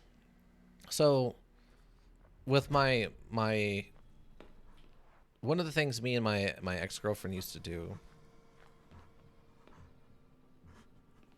do I need to be going somewhere? We would play point and click puzzle modules together, and a lot of this stuff reminds me of that, but obviously this is like people dying and stuff. Whereas a lot of time in that, it was a lot more of just, oh, you made a mistake. I gotta bounce, but I hope you have a fun rest of your evening. Thanks, Almost Famous. Thanks for the follow, by the way, also. Yeah, we still got about an hour left of this, so a bit of a botched job if you ask me, but it might just work. Okay. Let's turn that light back on, please. Thank you. I wonder if there's an achievement for doing this whole thing without turning like a light source on. Well, that seems incredibly dangerous. I'll be very lucky if this thing doesn't go crashing down. I agree. That's why it'd be probably smarter just to move some stuff and like climb up the stairs, but all right. But yeah, Almost Famous, thanks for stopping by. I hope you have a good rest of your evening too. Or day, or night, or tomorrow, or the past. Hey, it worked. Wow. It's true.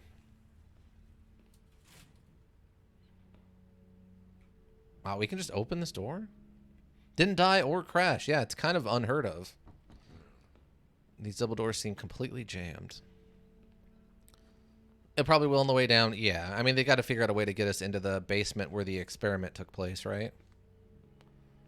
Or whatever. I can't go down that way.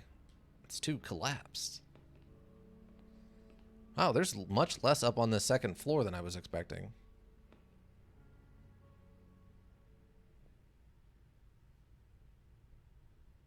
Okay, sounds fine. What do we got? Sounds fine. Okay. Oh, there's the phonograph we needed. And a camera. And an old-timey radio. And a different camera. Wait, I think there's something on that table?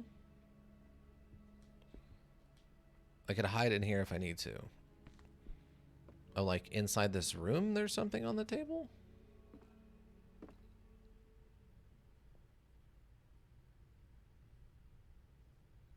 It's really dark in there. And I don't like that. Can I use this camera to take a picture? Wait, I think there's something on that table. Let's see what's in here first before I start doing stupid things to get us killed. Okay.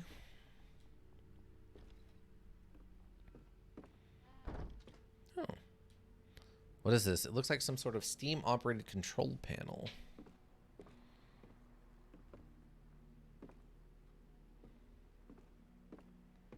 Oh, can I just do this now? Morgue. We got the restroom, West Wing, director's office, security, but the rest are all kind of, there's reception. So it looks like it's towards...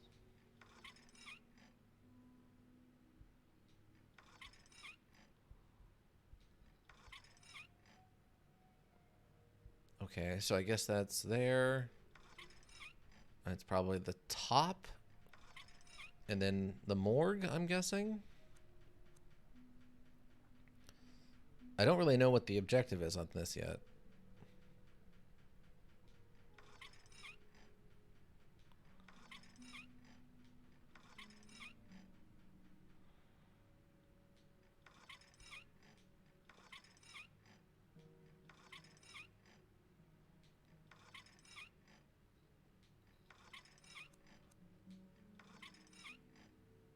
Oh, okay.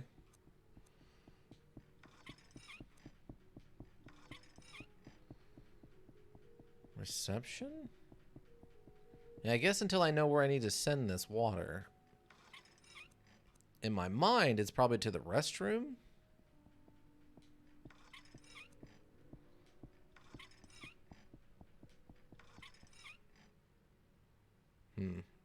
Well, maybe not. We'll have to figure that out. I don't know where we need that water yet. Unless it's the kitchen, because I was talking about that one sink that needs water. It seems the phonograph that used to record interviews. Against all odds, I think it still works. Okay. Well, let's listen to part 2 of Beatrice Pettigard's investigation into the shadow monster in the Legrand's Armstead house. Out of here. But on the other, I need to know what's happening. I need to understand the dreams this place causes in me, and the visions I've had these past few days. It's pitch black outside, and the old mansion is even more menacing than before. I've taken out my last 2 candles, but lighted only one, in case I wake up before dawn. It would terrify me to be here, alone in the dark. Why didn't you bring more candles? I'm in Ariadne's room again. 1920, the second dream. I mean, if she left and then came back, why didn't she just bring more candles with her? Is this the same dream?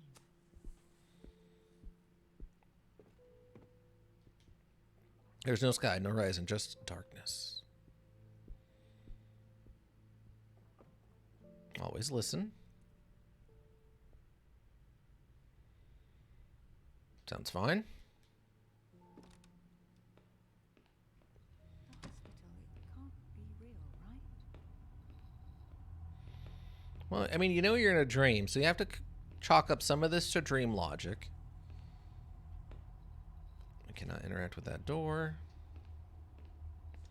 Cannot interact with this door.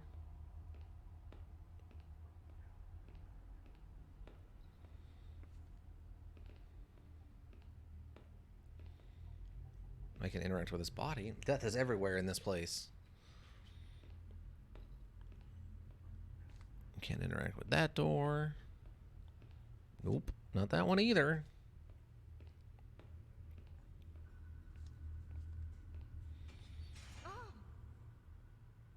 Interesting. Every single bottle contains poison. Well, I can yell into that one, which seems like a weird idea, but alright.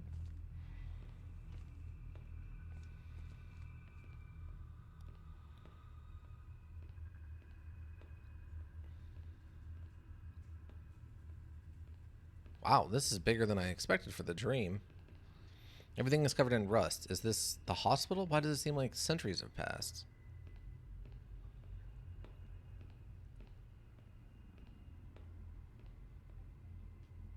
The gate is stuck. Thank God. I want to be here, but I don't want to be over there. Okay, so this looks like it's probably the basement of the hospital that we haven't been to, the part we haven't been to yet. And, my God, is this our fate as well? I mean, probably. These instruments have been out in the open for 100 years. We can yell in that one. There's a lock on the gate. Alright, what happens if we yell? Are you also me, the dream catcher? Give it to me. You don't need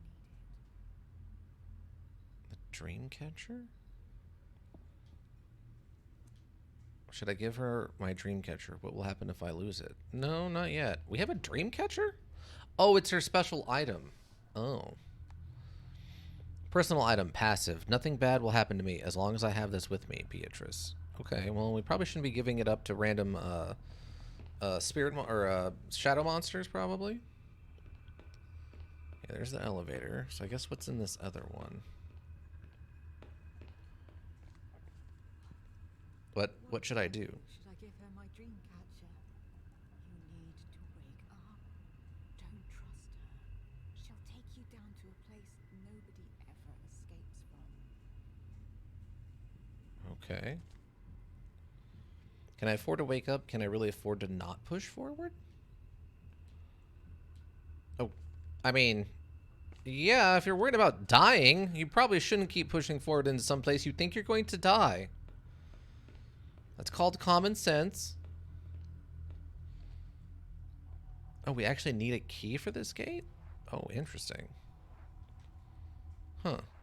Dreaming. So there's no... Okay, I guess we give her this. I don't really have any other options. Yes? Ah, she gives me the key. The key that lets me go deeper. Does this key open a door or my own psyche? What a deep thought. You need to know.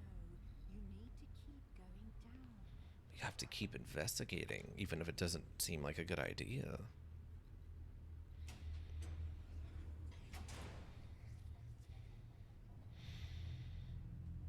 No choice. I must keep going.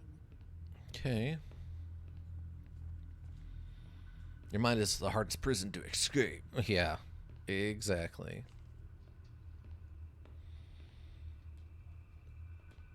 Almost all of us have heard the song. Will we end up like this?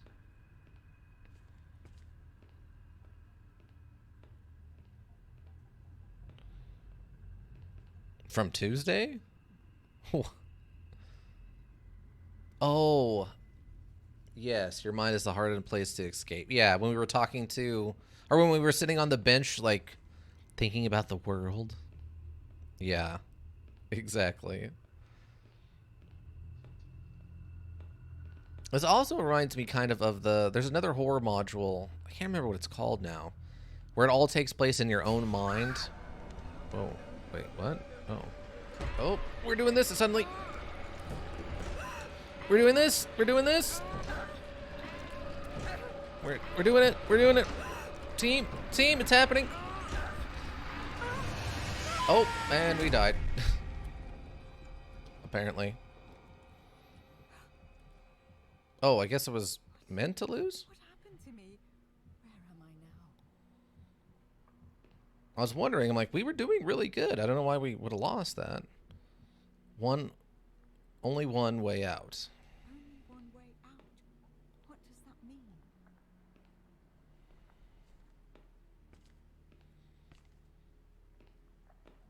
I thought we were doing really good. The prison was named that? Your mind? Oh, okay. No, why would I need an all for? How would it help me escape? Where did that come from? Well, it was there when we got to this room. Going on. I don't like this. Only one way out. What do I pretend to do with a knife? It's a razor, but yeah. I just walk around in the room. Rope. No, that can't be. One way out. No. Why'd I have this noose? This can't be happening.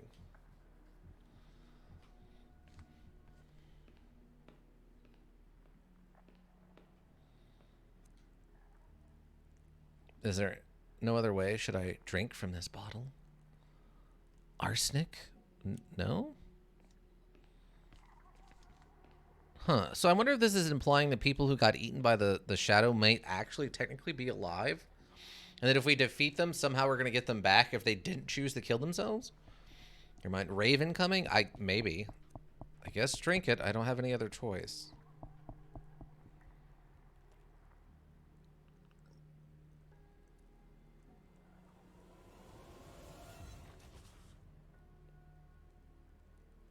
Okay. That was. Achievement Why unlocked. did I do something like that? Morella? I know I'm closer to understanding something, to finding that last puzzle piece. But I also realize there's no turning back. I feel like I've broken something inside of me that can't be mended. Each dream feels closer to that place. And further from reality. It's still dark outside. But it seems like the candle burned out a while ago. It must be close to dawn. Yes, it can't be long now. I have to find answers. Get to the bottom of this matter. Understand Ariadne and what is happening to me. Oh God, Berenice, tell me you understood. I need to find the next recording. Okay. I'm afraid the needle broke in half. Okay, so we're gonna need a new needle, I guess.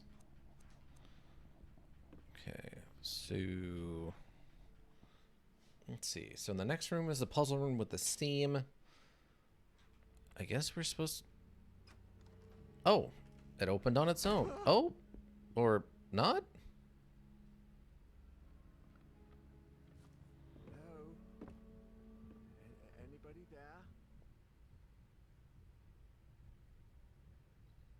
I mean, it sounds safe, but I don't trust it. So let's see. So this is over there behind that locked door. Wait, there's an... Oh, okay, the rest of the way down? Wait, so if I go this way... Okay, so... We just went into the first door we saw. So, okay, what's this way?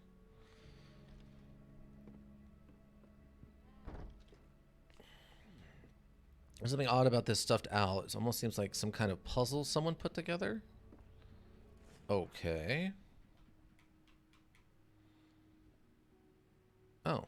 She blinks, awoken by hunger. 'Tis nighttime, and she listens.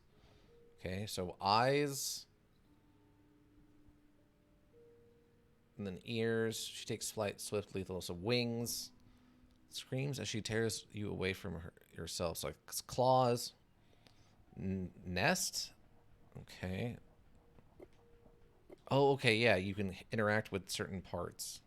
Eye, ear, talons, wings. Okay, okay. Okay, so can I check this in the middle? Oh, I can't. She blinks away, awoken by hunger. So, eyes. Then ears. She takes flight.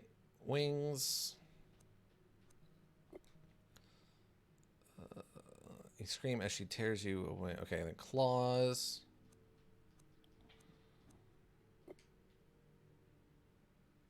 Satisfied, she lands on her nests. I guess the steak. And hoots to the wind, announcing her victory. So that's back to the beak.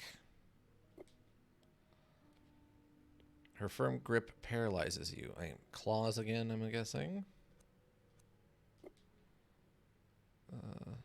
Blood spills as she feasts. Beak again. She swells and beats her wings. Presumably just wings. And then... And satisfied, she sleeps. So eyes, I'm guessing again? Yes. We got another key. A deteriorated key. A key hit by the passage of time with a baseball bat. What's it say? Alan Cedric, says the label. I suppose he was a doctor? Okay.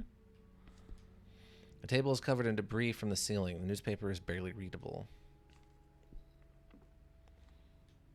Worn down paintings and a box full of newspapers, or rather what's left of them. Don't mention the chandelier, I guess. Old worn down bus and a clock that stopped ticking a long time ago. Nothing in the fireplace. Too bad. Lighting it would have soothed me. I mean, there's lots of wood around. A letter from an artist. A brief message written by a friend of Dr. Beatrice Prestegard. Nothing on the back. I found this among the photos in a history magazine. It looks a lot like the drawing done by your patient, the little girl, doesn't it? I've attached a copy. It must be a coincidence, but even so, discovering the origins of the image made me shudder. It's from the walls of a newly discovered chamber in the caves of Altamira in Spain.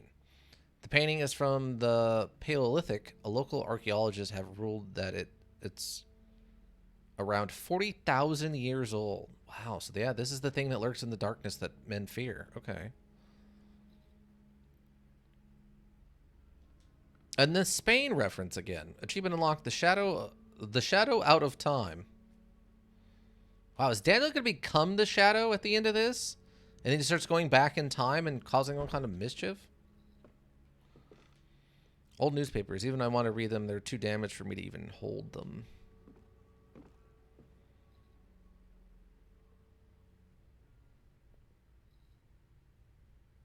Seems okay.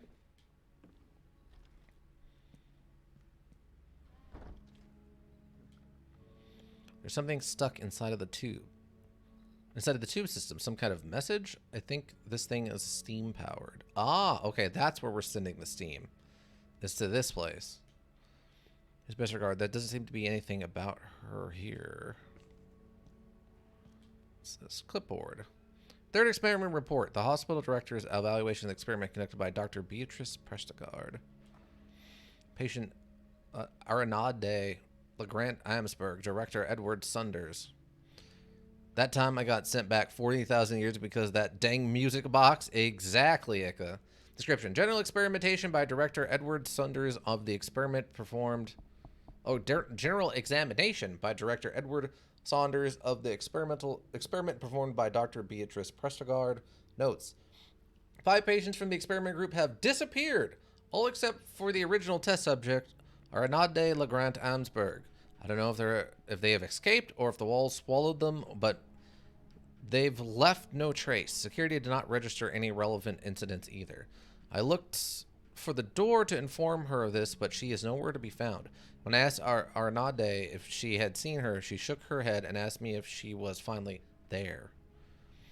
I asked her what she meant, but she didn't say anything else. It has been impossible to reestablish communication with her. I have a terrible feeling about this. Okay. A great scientific amazing thing happened. What a mess. Things are scattered and covered with dust. And no one knows about it. Titles and diplomas. They must have belonged to the hospital director. This is an MD certificate in psychiatry. The hospital founder, Dr. Jeremy Hartwood. Lydia told me that this man was one of the first doctors to start taking mental patients' well-being seriously. Oh. Just like the Abbey, this place is also overrun with vegetation. Coincidence? I think not. Okay. Okay, so we need to get this into the doctor's office so we can finish pressing the item that's in. I already opened the latch. Nice. Good work. All right, so we gotta go back into, not this room, this one. Okay.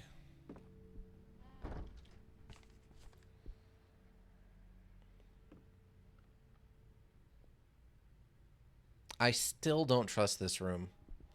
I still don't trust that room. I won't. I can't do it. I can't do it. I can't. It's too dark in there. Okay, director's office. All right.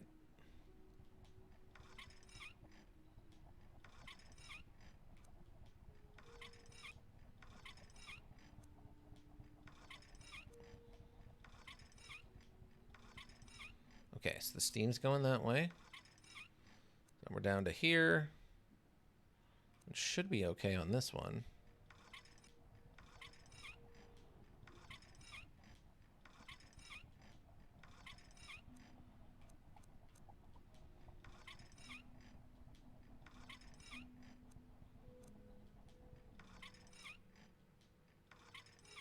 Okay, there's the steam. Oh, all right. Boom. Looks like I managed to unblock the tube system. That simple. We were 3/4 of the way there.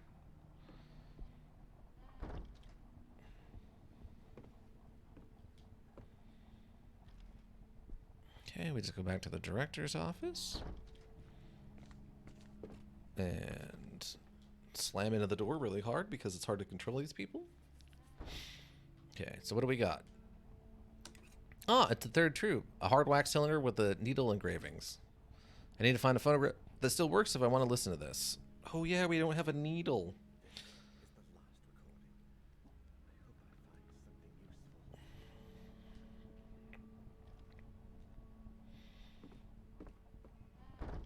Okay, so what else? Oh, we have the key. A deteriorated key. This says Alan Cedar on it. Cerdic on it. Which, I don't know. Let's see. Do we have a locked... Oh, we have the door over there that's locked. That might be his room, maybe? I assume he'll just say that there's no needle, so I can't play it. Right? There's no use in placing the cylinder in this while the needle's broken. Yep. Okay.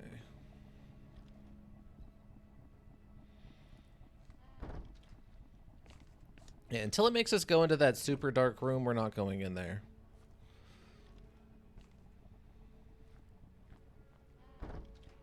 That you're just asking for trouble to go into a super dark room like that. We learned that with Lydia, that against my better judgment, I thought, well, maybe we can go in here and it won't insta-kill us. But no, it insta-killed us.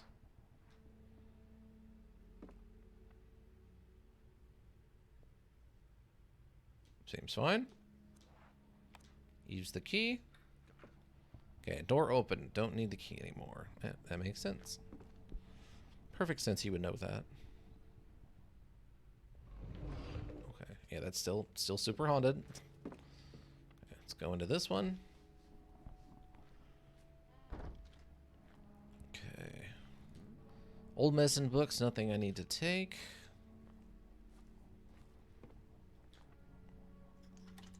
A medical instrument that enhances hearing. This should help me listen to what I couldn't hear before. Do we need to, like, lockpick a safe? Dr. Alan Kardec's notes, disturbing conclusions of one of the hospital's psychiatrists. Oh, there is a back on this one. At first, I was dismissive of her experiment. Why waste all these resources on proving to a sick girl that what she claimed to see was due to the abnormal functioning of her psyche? Yet it all made sense when she subjected the patients to the song in the music box and when the doctor began to describe her own experiences. The rapid mental and cognitive decline and the hallucinations suffered by the subjects in the experimental group became impossible to ignore. Faced not only with a new disorder, but also one that affects described once the effects described spread to the hospital staff for the first time in history, a contagious mental illness. A Nobel Prize on a silver platter. In light of the results, however, facts confounded my expectations. The song completely broke their minds and took them all at the pinnacle of their madness. That's the one thing that data shows, that they all share in common, except for Arenade Legrand Amsberg. That girl is the only one from the group that is still with us. Her cell is the only one free of horrible screaming. Achievement unlocked. Shielded by madness. And hers is the only behavior that hasn't changed. She's the only one that have gone on unscathed and still acts exactly as she did before the experiment. I think Dr. Prestegard was right about the reasons for this. Anandi's files indicate that she was exposed to the song when she was barely a few months old. She was a baby, her mind a blank canvas with a limitless capacity for adaptation. Not like us. We broke, or are going to break. Ariande's mind, like a young tree bending under unbearable forces, is not snapped, but rather grown in a different way. It is twisted, and, therefore, can no longer be broken. The song, the dark figure, the horrible visions, and the dreams are simply her normality. Her everyday life since she can remember. If only I could find Dr. Prestegard and tell her she was right. There is no problem. What will become of us all? Or there is no solution. What will become of us all? Wow. Unfortunate. Office supplies from the 20s. There's a label on the agenda that says it belongs to one Dr. Alan Cedric. Okay. Huh. Okay. So she was exposed young and thus was able to adapt to being haunted by the darkness, and it's just her life now. She's just like, this is normal to me. You guys are scared of this? Yeah. What a bunch of jerks. All right, so what do I got left? I got a stethoscope. Oh, the stethoscope is for listening to the padded cells so I can hear through the doors And I gotta go into the one that isn't full of screaming death, right? That's what it is. I needed a stethoscope and Lydia would still be alive. If only I had a stethoscope. Who would have guessed? Of all the old 1920s things, a stethoscope was the thing that would have saved Lydia from me. From my terrible, terrible decisions. Okay, we know that one's death. What about this one? Wait, no. Use it? Can I not use it?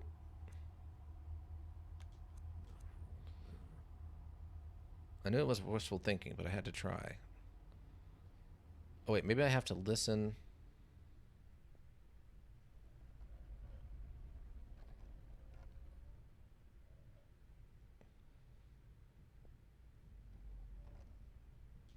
Oh, I think he's just automatically using it when we interact with the door?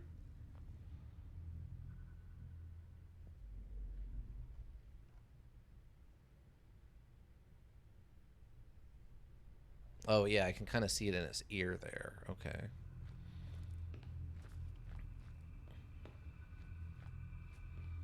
Yeah, these are both blocked, right? I don't know if I ever actually double-checked to make sure these were blocked, but...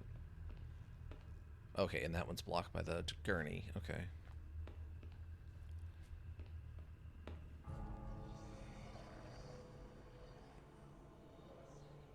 Time to shoot some ghosts.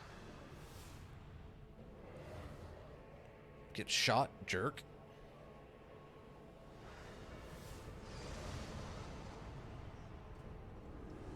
Oh, we almost got that one for a double.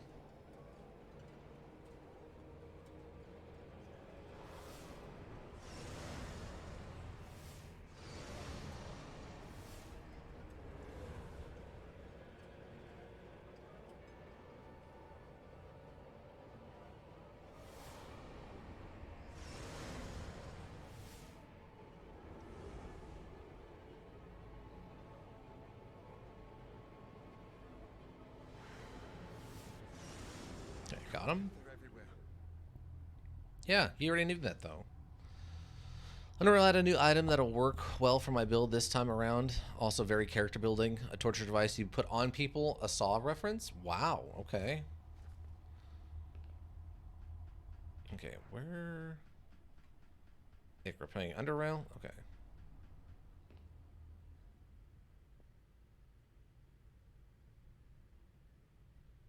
That one seems like the calmest one we've been to.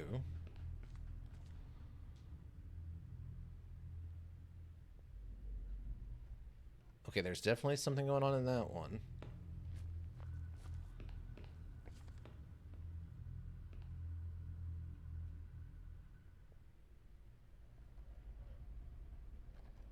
Yeah, so it's got to be this middle one. The other two definitely had more noise going on than that.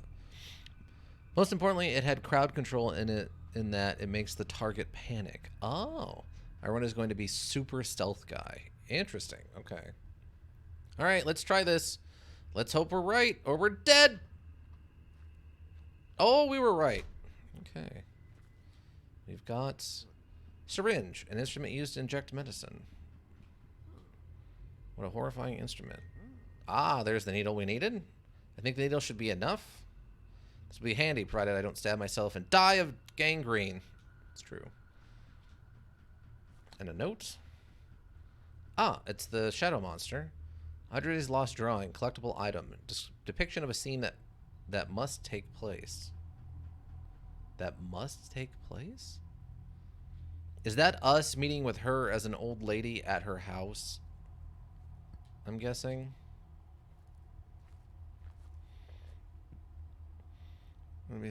So crowd control helps a lot. Stealth is the only way I found I can do dominating. Oh. No, that makes sense. You minimize combat and only do it when you want to do it on your terms, right? Okay, so now we just got to go back upstairs and listen to this third canister. Wait, did I go the right direction? Oh, I did. Okay, it's this way.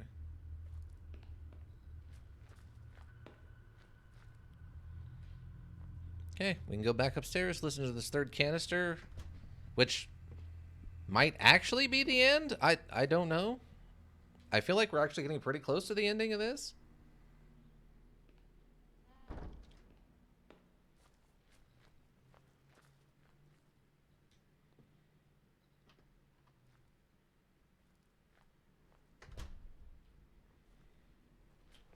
Wait.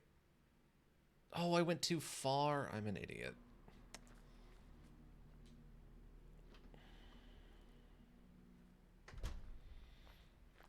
Well, Ika, in Dungeon Rats, you can recruit partners, right?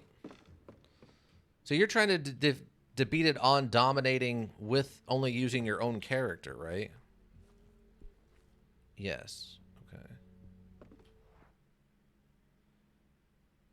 Okay, over here on the left.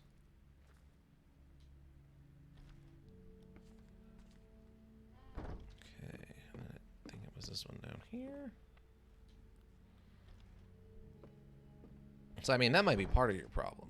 Underrail is solo only except for a handful of fights you get allies, like AOD. Oh, okay. I'm thinking of Dungeon Rats then. Is Dungeon Rats the one where you can recruit people? Okay, we attach that. Oh, okay. And we use the cylinder and we get the third part of what happened to Beatrice.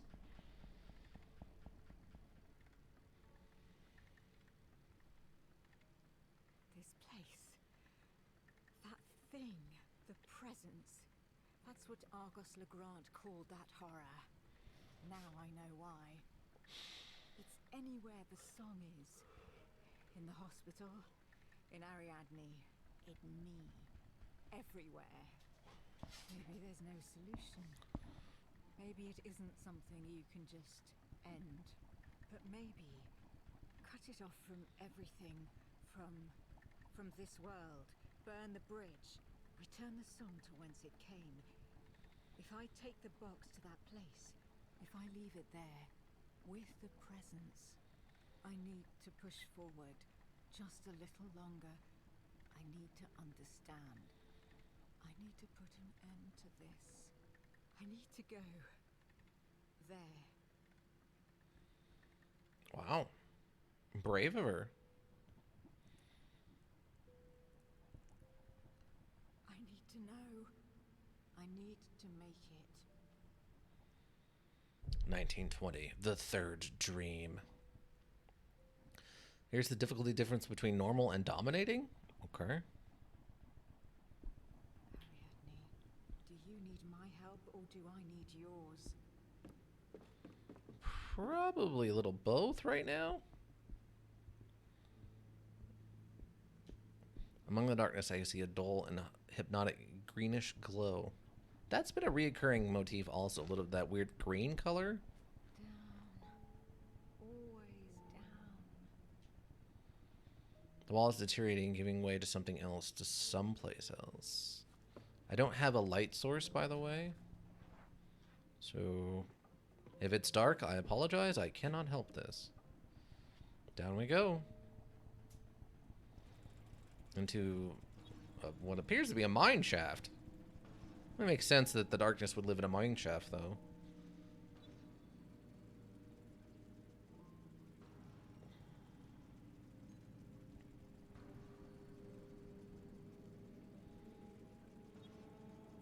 It's the shadow that lives at the center of the world. Let's see. PC hit points go from 150 to 100. Healing consumables 100 to 50% healing. Healing consumable cooldown from 100 to 200%. NPC AI standard to full AI. Oh. Yeah, that sounds pretty dominating.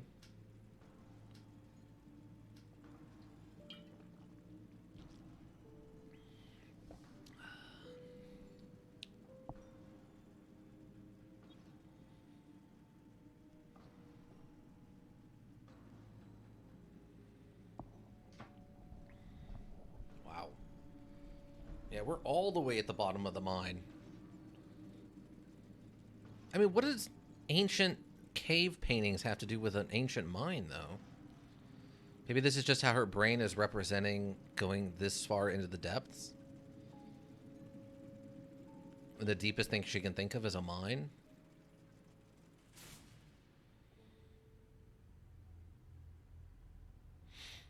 Which is kind of fitting with the, it's a mind and then a mine with an E. Where am I? Ariadne? Did you want me to come here?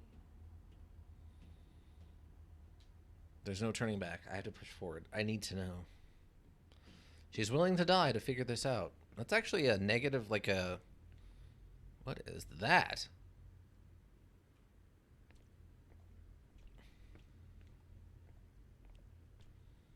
Wow. This is incredibly Cthulhian. Like, maximum Cthulhian right here.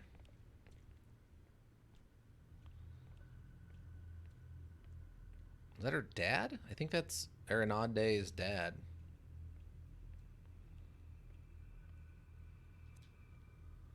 Maybe if I turn out the lantern, but isn't that me? Oh, it's her. What will happen if I turn it off? Should I turn it off? I mean, yeah, we might as well. So sorry.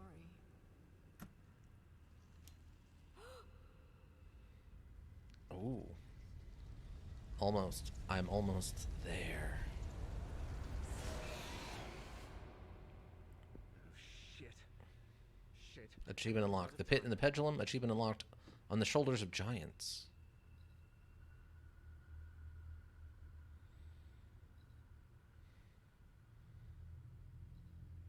Ariadne was right. She was right about everything. Okay. I've seen it with my own eyes, even if it was in dreams. It's true. That place. The presence. I know what I have to do. Now that I'm awake, I need to get the music box and find a way to take it there. Yes. I solved this riddle. Now that I'm awake, I can put an end to this horror once and for all. Nope. Now that I'm awake, I can awake.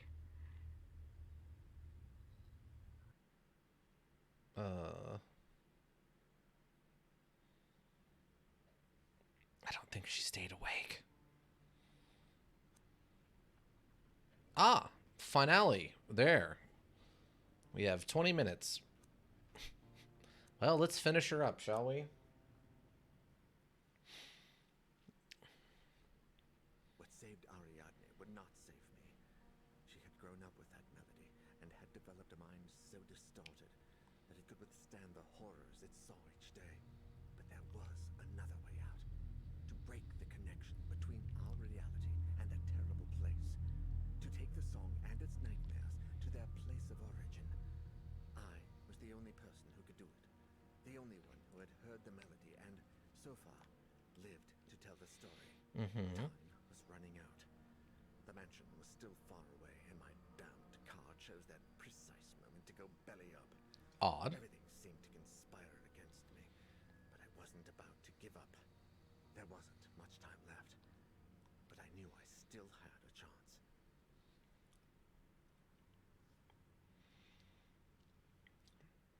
Time is running out. It changes to each combat encounter zone transition. 25 AP is up to 40 AP. EMP effects inventory, no to yes. Armor change and stealth, yes to no. NPC skill, 100 to 130. NPC HP, 100 to 150. Almost over. Just find the box and take it to that place. Boss skill 1 to 200. Boss HP 1 to 400. Item cell 1 to 25%. Wow, that is incredibly brutal. Yeah. They're not kidding about it being dominating. Come on, you got this. You see Arenadi from here. I haven't noticed any activity. Let's see. Hello?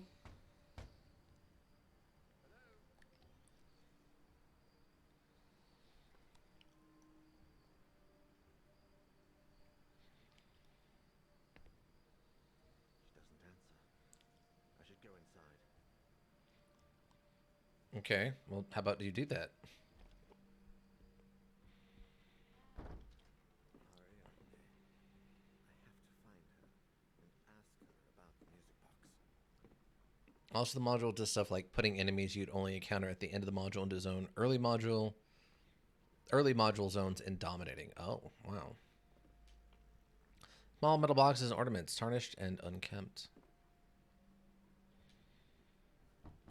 Can't open this door.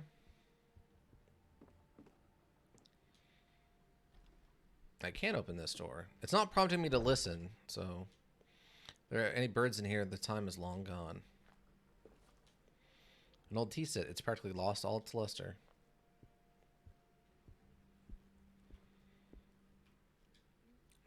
Broken Mirror. Probably Argos Legrand did that. I don't think Ariadne would have been prompted to break them like all the other victims of the song. An old radio and 2 stone busts. They're probably family ancestors. A history book that talks about both the Grant family and the House of Amsberg. It's a lot older than the one we found in the university. Well, that'll be nice for people later. Pile of old books. Most of them are over 100 years old.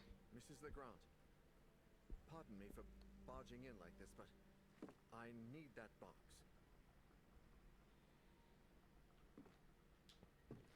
Elani Legrand Amsberg, music box in hand, completely oblivious of what the future has in store for her. Elaine, Ariadne's older sister. What a senseless tragedy. As if time has stopped in this house. The box. The music box I gave you. I need it. Please, tell me where it is. Its box is upstairs. Thank you. I promise I'll free both of us from that cursed thing. Upstairs, Mr. Neuer. In my room.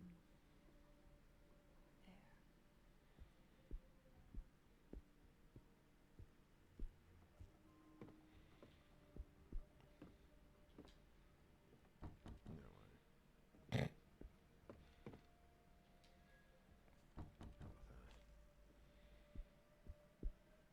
Upstairs we go.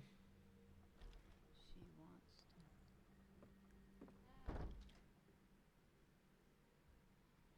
He wants to help me, but I don't need help, but she does. Wait, is there anything else I need to like look at while I'm down here? The Exit, September 28th, 1998. Author Alexander Laskin. Huh. Oh, that's one of the paintings that was on the wall with all their other paintings. But what? It can't be. It doesn't make sense. Yeah, no, not really. The Exit, September 28th, 1998. Author Alexander Laskin. Right, so this is from the future, I think is what they're implying there. Piano, mostly likely from the 19th century. The lamp fell from the ceiling and crushed everything below. Nobody seems to care enough to clean the mess. It's true. Oh, I can't go into the other parts of the house. Argos Legrand with his eldest daughter, Elaine. She looks a little odd in that painting, though. What is this painting about exactly? I don't know. I can't see because of the camera angle.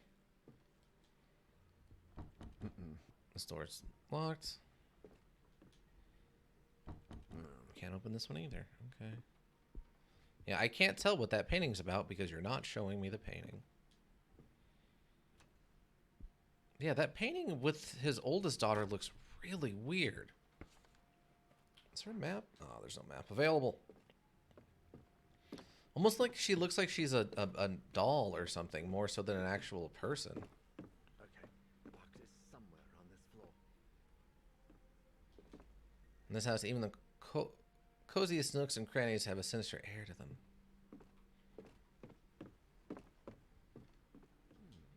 Effects of Argos Legrand's madness are still present.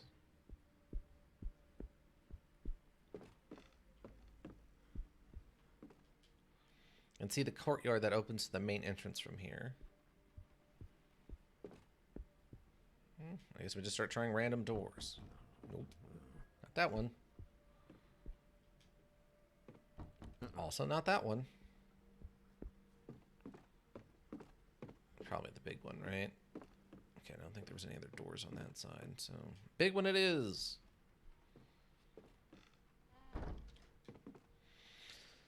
Ariadne and Elaine's mother, Natalie of House Amsberg. I think I remember. Why are there so many hats on the hat racks? Why do people own so many hats?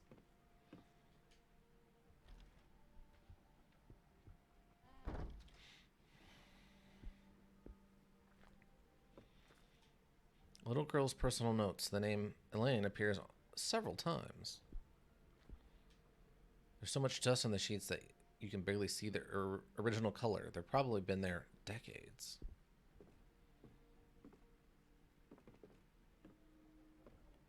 The fact the house is still standing is pretty impressive, actually.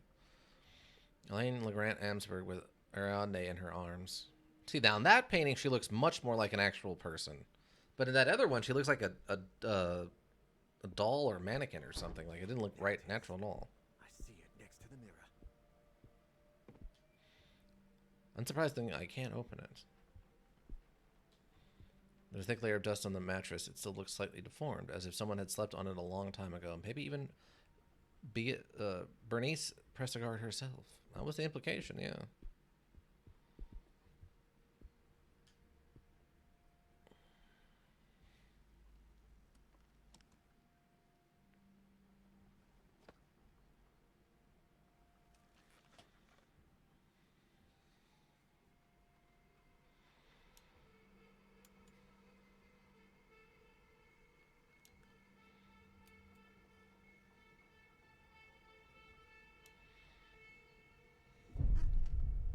Ah, so that's what this looks like.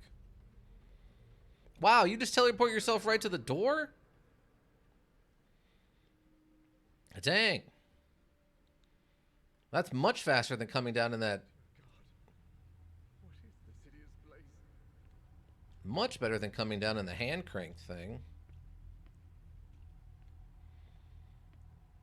I think there's a note over here? Or... Bernice Prestigard, should I knock? Hold on, what? I can knock on that? How do we know she's in there? Oh, what's this one? Isaac Farber. Should I knock? No? Okay. So I guess these are people who didn't escape? That's how Beatrice came down. Or Beerus, or whatever her name is. What's this one? Sebastian P. Husher. Should I knock? Let's knock. This can't be real. Mr. Husher?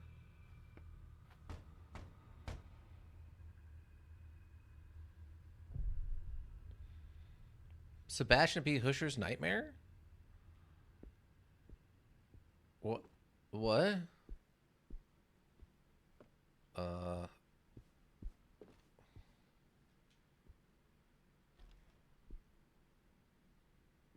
Oh, this is a new place. I guess if you're scared of clowns, this would be a nightmare, yeah.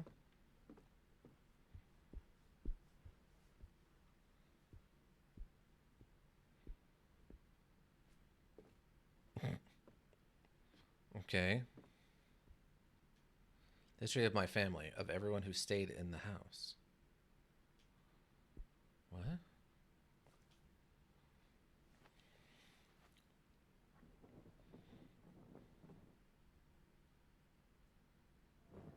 Husher wrote, Marcia had not found the way out. Trapped and alone in her room, the darkness loomed over her.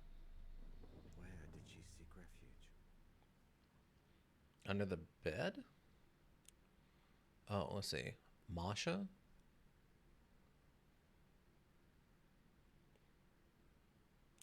Alcohol, suicide, or the Bible? Masha?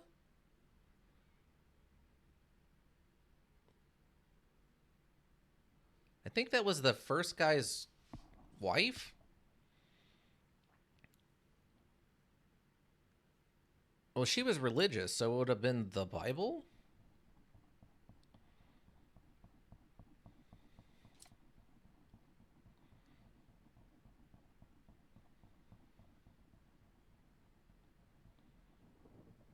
Marsha sought refuge in her old Bible.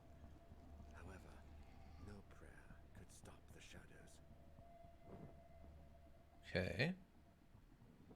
Husher wrote, Julia found the impossible door again, but this time it was ajar. What did she do? Julia. Let's see. Walk in, call mom, or walk away. Julia?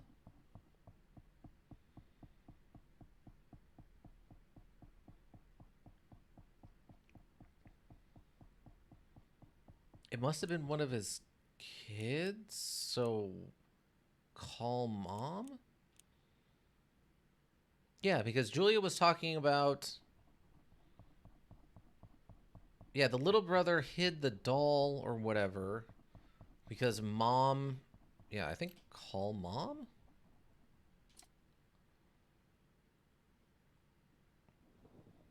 This is not what happened. Oh. She must have gone in then? Okay. Walk away? I guess she went in. I'm gonna go with went in.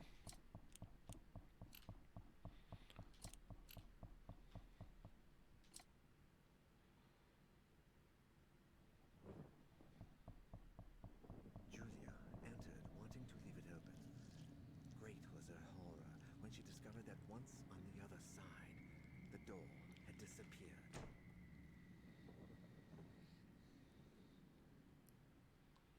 Husher wrote, Catherine and Saul were locked in the bedroom when suddenly the door began to open.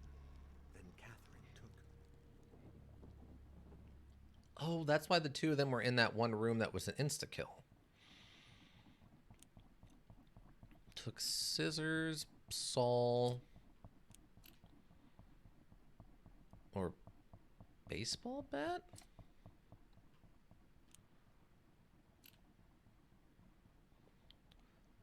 Catherine and Saul were in the bedroom when suddenly the door began to open. What did she take? She took baseball bat. What?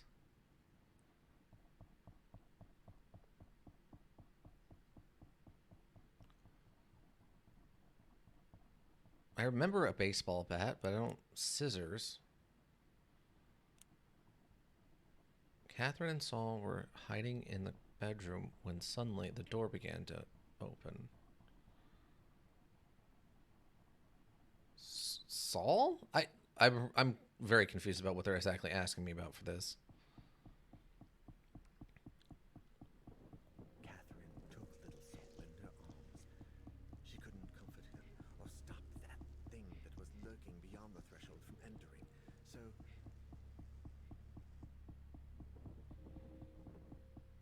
Okay. I guess we're just filling in the rest of the story. The little Saul in her arms. She couldn't him or stop the thing that lurked behind the... What did they do?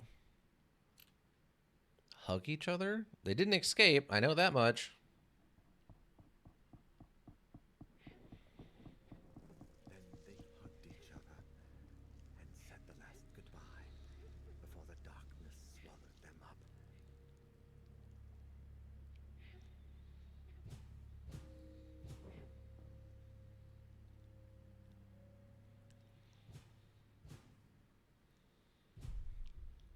Okay. The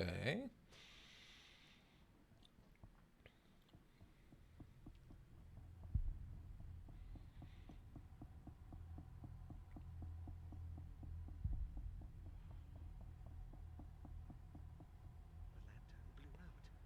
If I could just do the same with the rest. Oh. Oh, Interesting. All right. Who is this one? Oh. Should I knock? Okay, let's do Aros Legrand. This is unreal.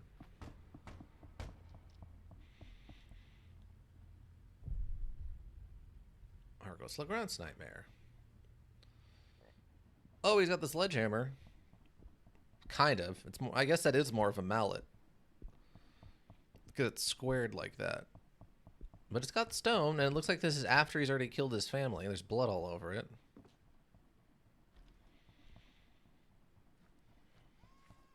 Ariadne?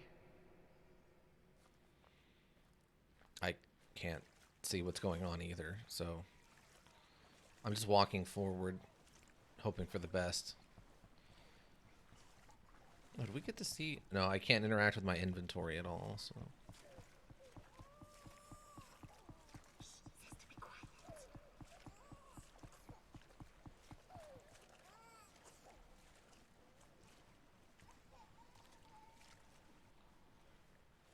Ariadne, where are you?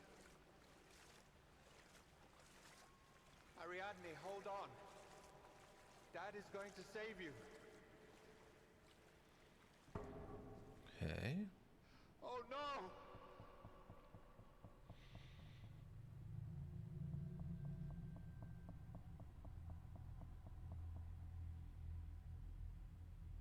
need to open this door. I have to, or I'll be stuck here forever. Okay, so I guess I did that one wrong? I lost my checks. Knocking in would be pointless. Wait, how did I do that wrong? I guess I'm confused. Alright, let's try Bernice. Dr. Prestigard? That was a weird one. I'm not sure what I was supposed to do there. I was just kind of running at the sound. Okay.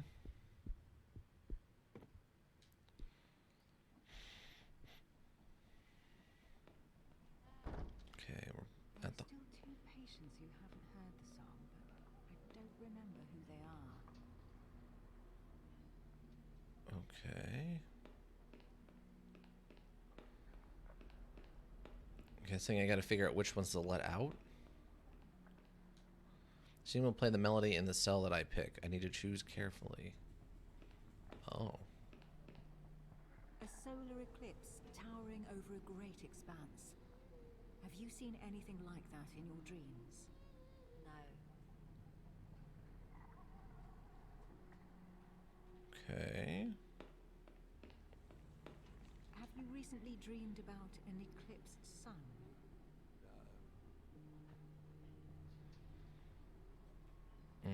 Okay. Ariadne, are you there? He always lies. The man next door. He always lies about his dreams. Interesting. Okay.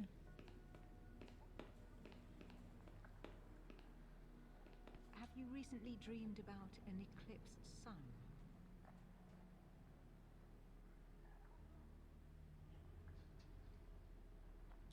All right. That was a weird one. A solar eclipse towering over a great expanse. Have you seen anything like that in your dreams?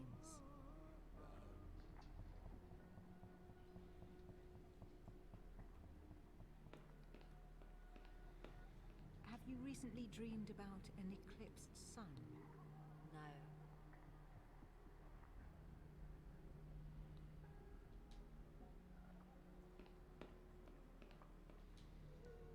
I asked this patient if they'd seen an eclipse sun in their dreams. The answer was no.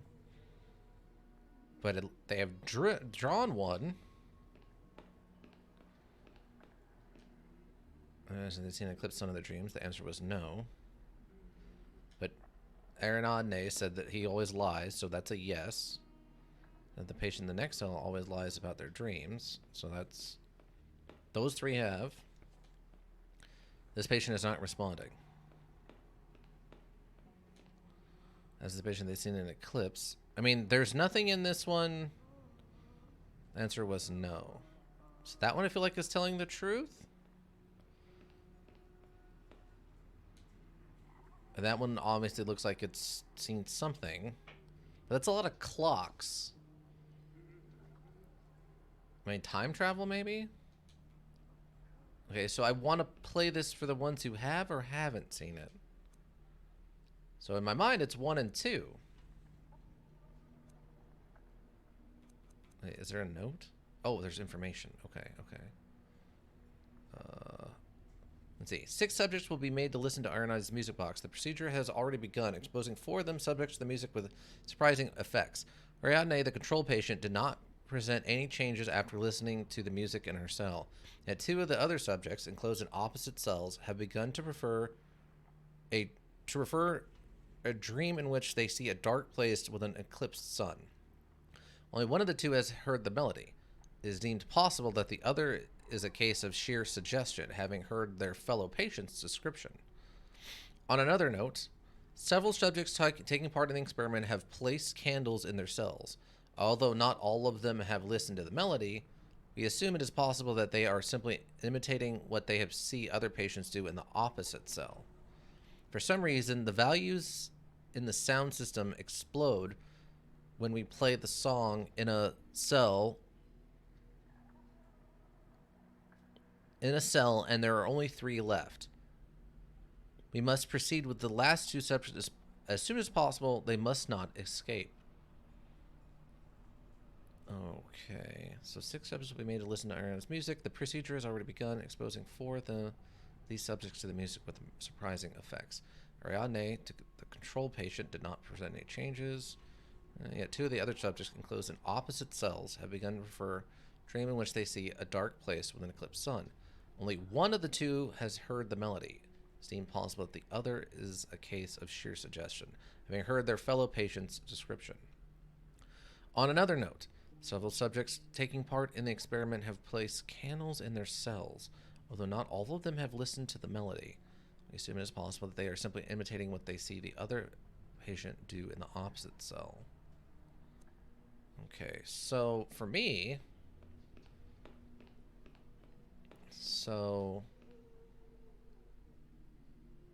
answer was no. But they drew an eclipsed sun. This is no candle. So this has a candle. And this has a candle. And we know that this one is a liar and does have a candle.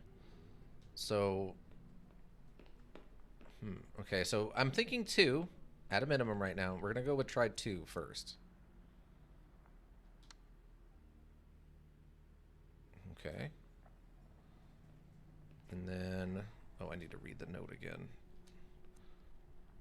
Oh. 2...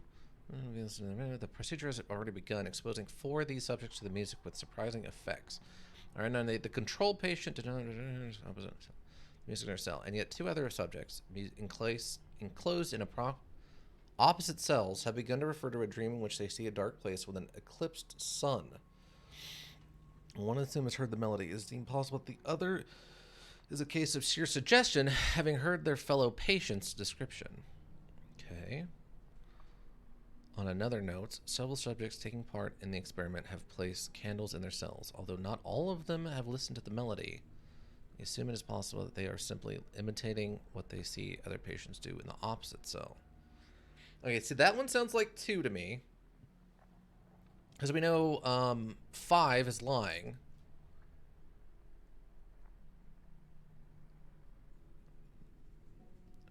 Patient did not prevent any changes after listening to the music. And yet 2 of the other subjects, enclosed in opposite cells, have begun to refer to a dream in which they saw a dark place. Only one of the 2 has heard the melody. It is deemed possible that the other is in case of sheer suggestion. Okay, so I'm guessing then that means... I know, several subjects... so it sounds like it's going to be 2 and 3 then. And it sounds like 1 is not responding, so... oh, okay, well, we'll do 2 and then play the melody. 2 I'm pretty sure about. It's 3 or 1 that I'm not sure about.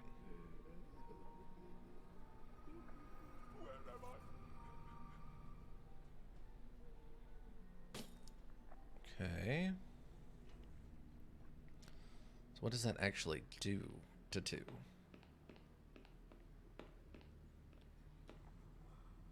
As mentioned this in Eclipse, okay. So, yeah, I'm gonna go with 3 because it says that. Let's see. Listen to the music box. Any of the control missions did not present any changes after listening to the music box. Yet 2 of the other subjects, enclosed in opposite cells, began to refer to a dream in which they see a dark place with an eclipsed sun. Only one of the 2 has heard the melody. It is deemed plausible that the other is a case of sheer suggestion of hearing their fellow patient's description. So it sounds like the one across from the one with the clocks is just copying what the other one is doing. And then so I'm gonna go with 3 and see what happens. We only get one wrong answer here.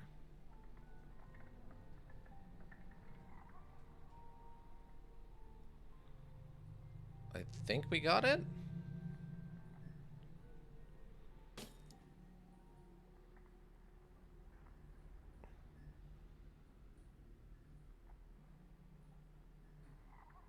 Okay, so I think that first one was wrong. So it wasn't 2. Into the music box. In cases heard the melody. In a case of sheer suggestion. Let me hear their patient's description. Candles in their cells.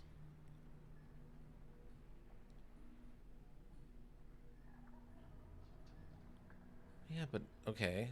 So if 2 wasn't the person,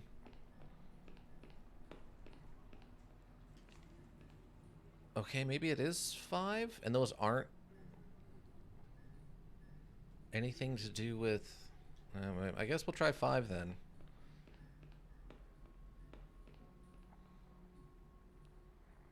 Let's see. Let me check it one more time.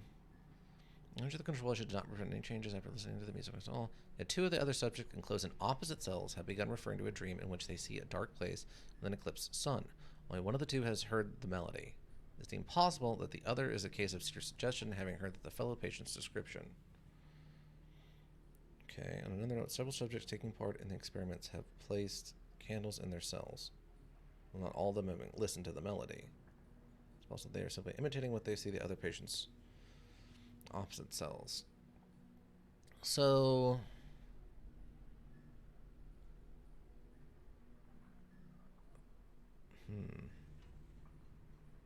I feel like they kind of messed up with doing the yes and no's as everyone doing no.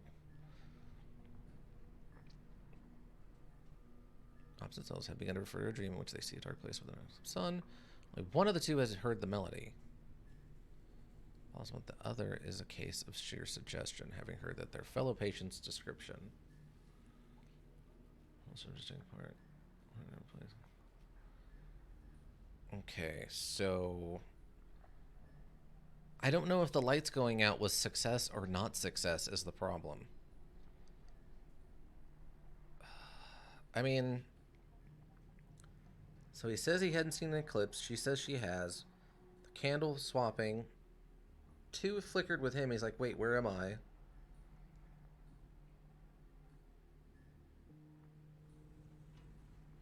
I'm really torn now. Let me double check 3.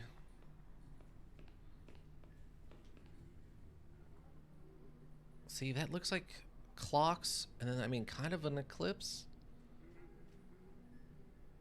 Answer was no.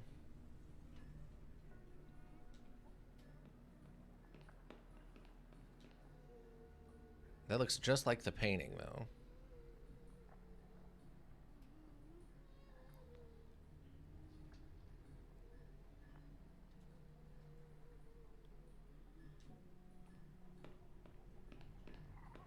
So we tried 2. We tried 3. 2 and 3. So it's got to be 4 or 5. It can't be 1 or 6, so... Oh my god.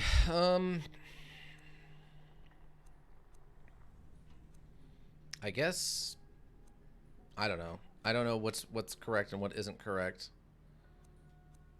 I mean, it showed them getting shadowed. Where am I? Like they were took it away. So if 2 hadn't, and then 5 had, and then 4 has the painting.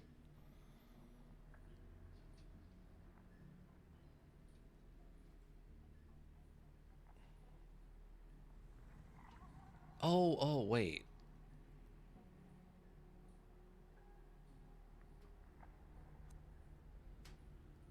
Oh, this one broke and this one stayed on, implying that I think that's correct. So it would have to be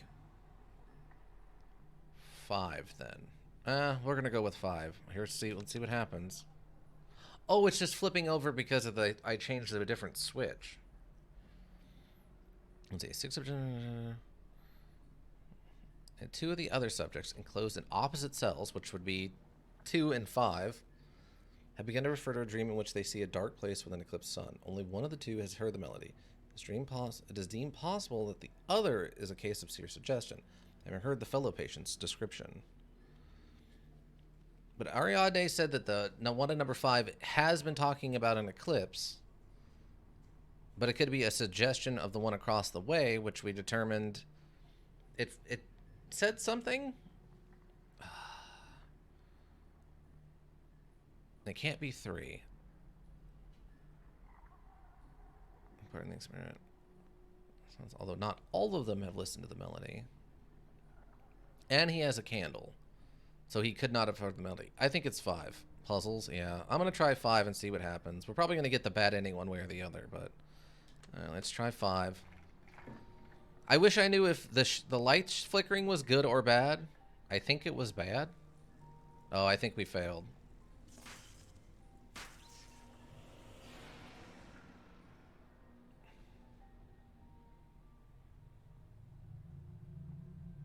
Well, there we go. I guess it was 4. Daniel's story came to an end.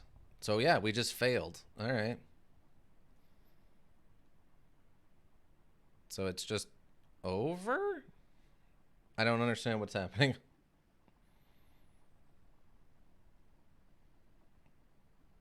So I guess it would have had to have been 5 then. Or no, we're still here? I guess we just try again. I see it next to the mirror. I can't skip this.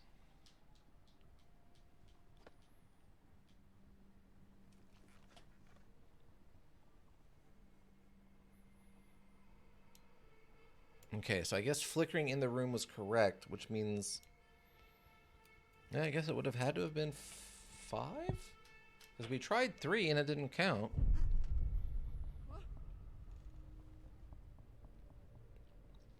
Where am I?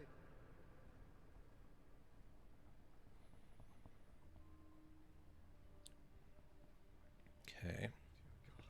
I guess let's try this one again. Since I still am not 100% sure. This is unreal.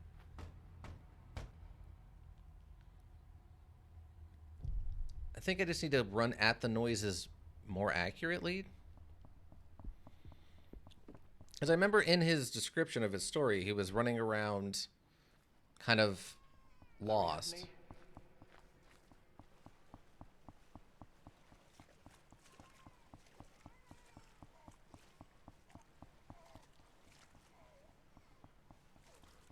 Says to be quiet.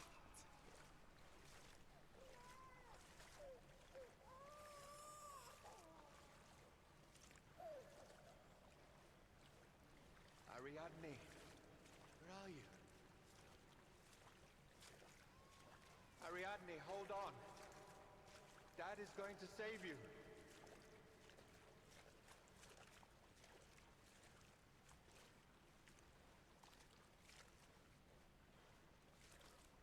I don't see anything.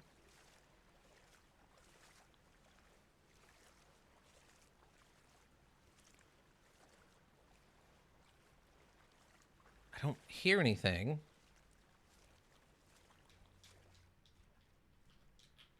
I can't do anything with the buttons.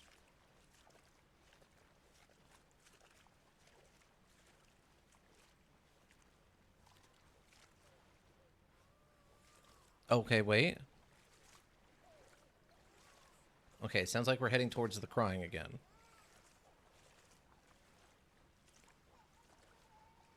Please. Ariadne, stop. He's going to hear us.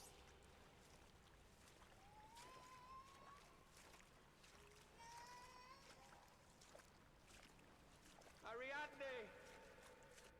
They're just monsters.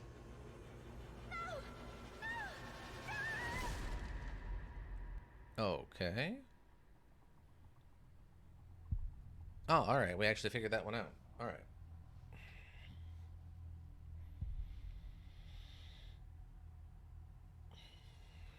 Blew out. If I could just do the same with the rest. Okay, so... Dr. Prestigard?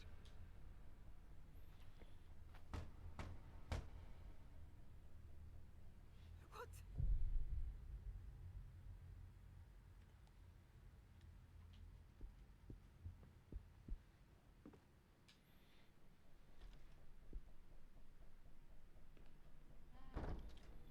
There are still 2 patients who haven't heard the song. I don't remember who they are. Okay. A solar eclipse towering over a great expanse. Have you seen anything like that in your dreams? No. I assume this isn't gonna change. Have you recently dreamed about an eclipsed sun?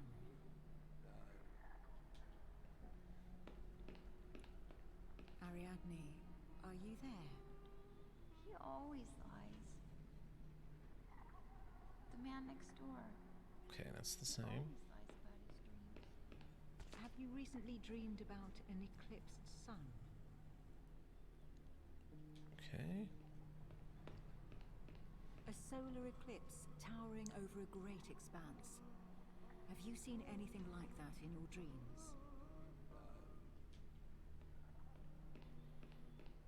Have you recently dreamed about an eclipsed sun? No. Okay, so yeah, it's got to be 2 and 2 and 6, and not 2 and 5. Okay. Well, that would have messed me up in the first place, so I would have failed the first time anyway. Okay, so it should be 2.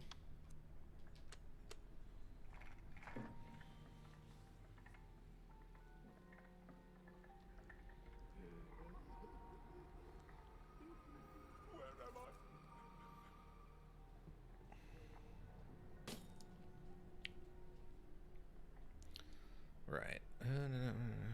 And 2 of the other subjects concludes that opposite cells have begun to refer to a dream in which they see a dark place with an eclipsed sun. Only one of the 2 has heard the melody. It seems possible that the others, in case it's just having heard the other description. Okay. Place candles in their cells, although not all of them have listened to the melody. So it is possible that they are simply imitating what the other. Okay. Because we tried 3 and that didn't work out. Okay, but that has, maybe it is 1. Well, we got. We'll try 5, and then if not, we'll try 1. All right, we'll try 5.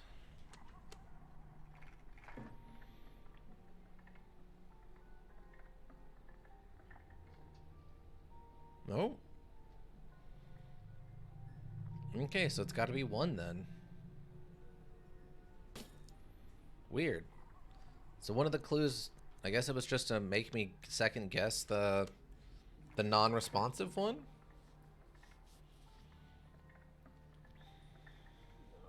No, I can't be. Help me, please. It was literally 1 and 2. All right. Well, we got the first one right, but we were totally wrong about the second one.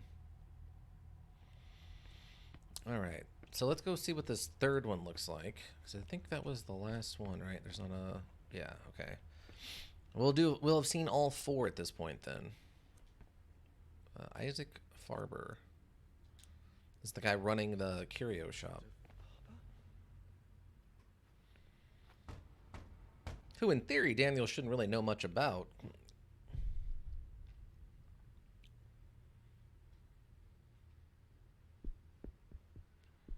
I'm curious what we're going to do for him.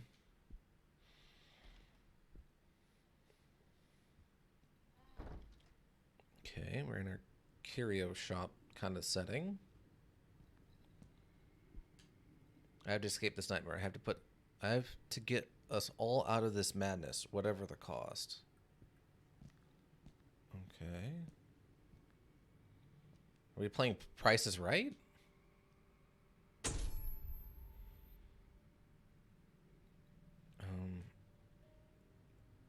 It was like...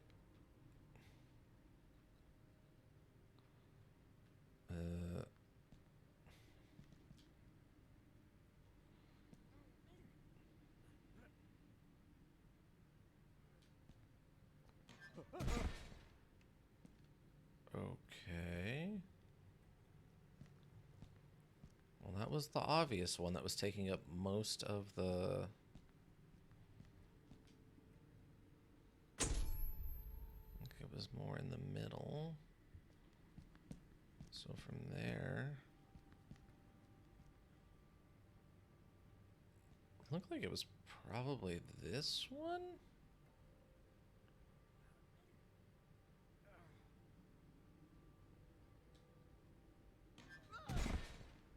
Yeah, got that one. Seems my spatial awareness is better than my basic puzzle solving, or like logical thinking, but... There's two.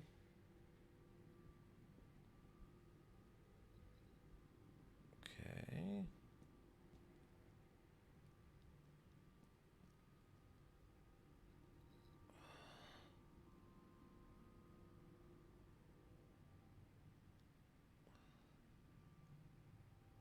So, I think these two?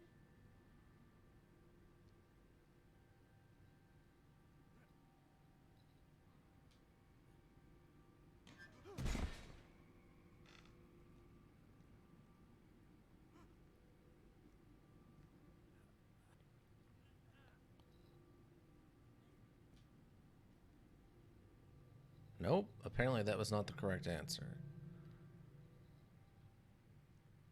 Okay. I guess at an angle. They were pretty close to the camera, so one of these ones then.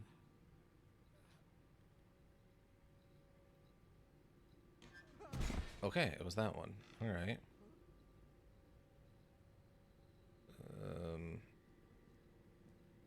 So do I need all of them at the same time now then? So this one then.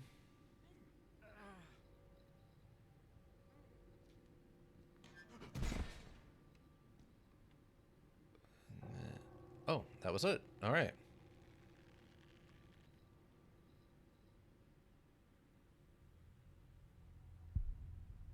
All right, that was what we needed. Okay. Hey, we got two of them on the first try then. Not bad, 50%.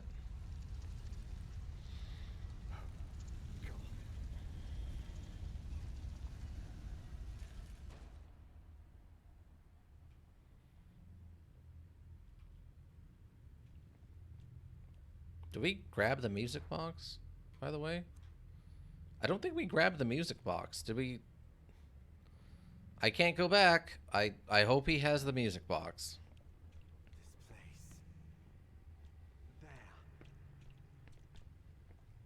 There. Yeah, that's the Eclipse Sun, all right.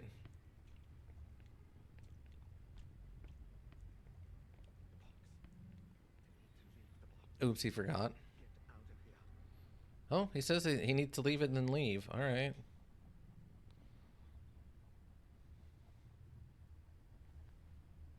See you never.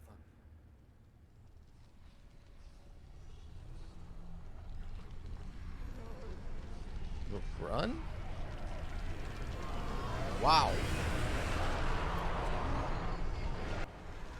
That's the DJ at one heck of a rave.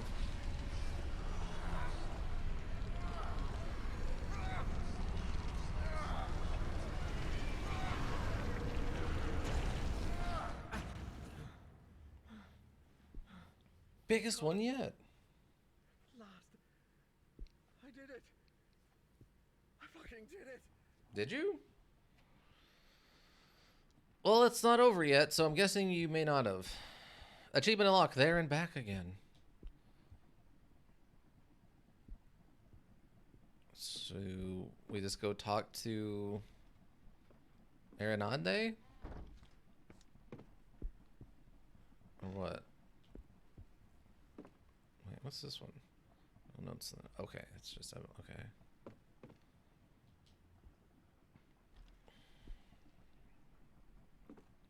Or do we have to kill the old lady? Because she's actually the secret last connection to the shadow dimension.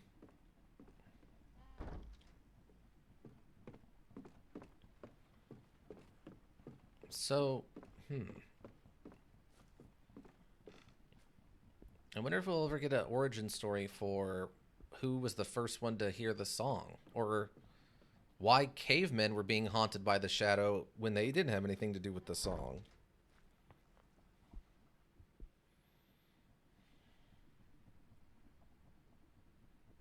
Everything will be okay, Mrs. Legrand.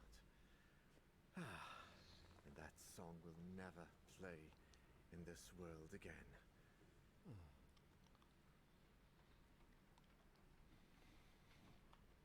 I don't know, that doesn't really feel like the final answer to me, but... I must have fallen asleep. What time is it? It's game time. Get your pads on. You're the starting wide receiver. Turn on the light. No. It doesn't like the light. No. But it likes the song.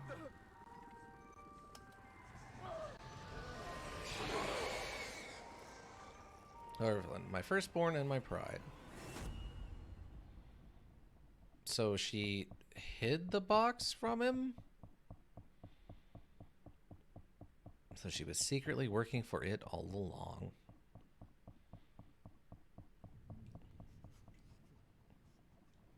Oh, we get some epilogue stuff during the credits. Interesting.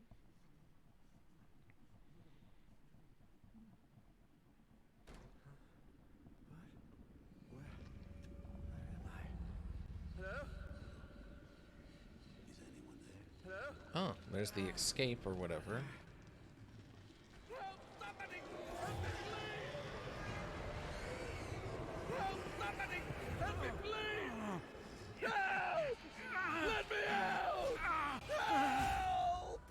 Oh, okay. And that's back at the beginning. That was the Eastern European guy. So they were all fighting to get out. And you were holding the door shut on them. Because if you didn't, they would grab you. Weird. Huh. It's a weird time loop.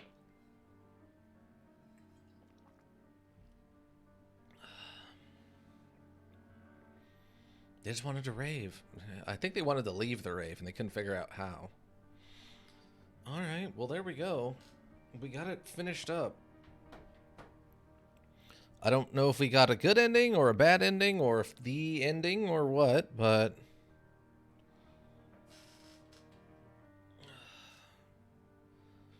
kind of hard to tell if that was a good or bad ending. It was just the ending.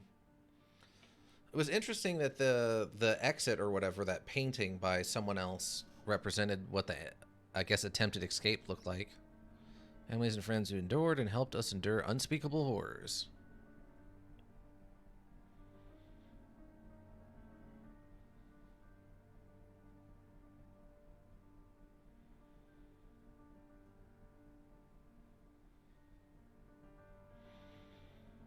Lollipop robot. It's quality assurance.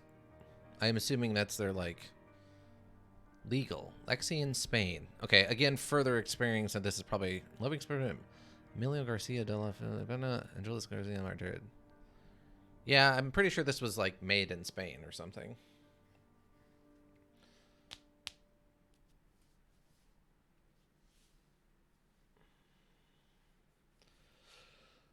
Song of Horror is unreal. H.P. Lovecraft difficulty has been unlocked. Right? I assume that would just mean that I have to be extra good at the... let's see. Feeling a Friday like no other.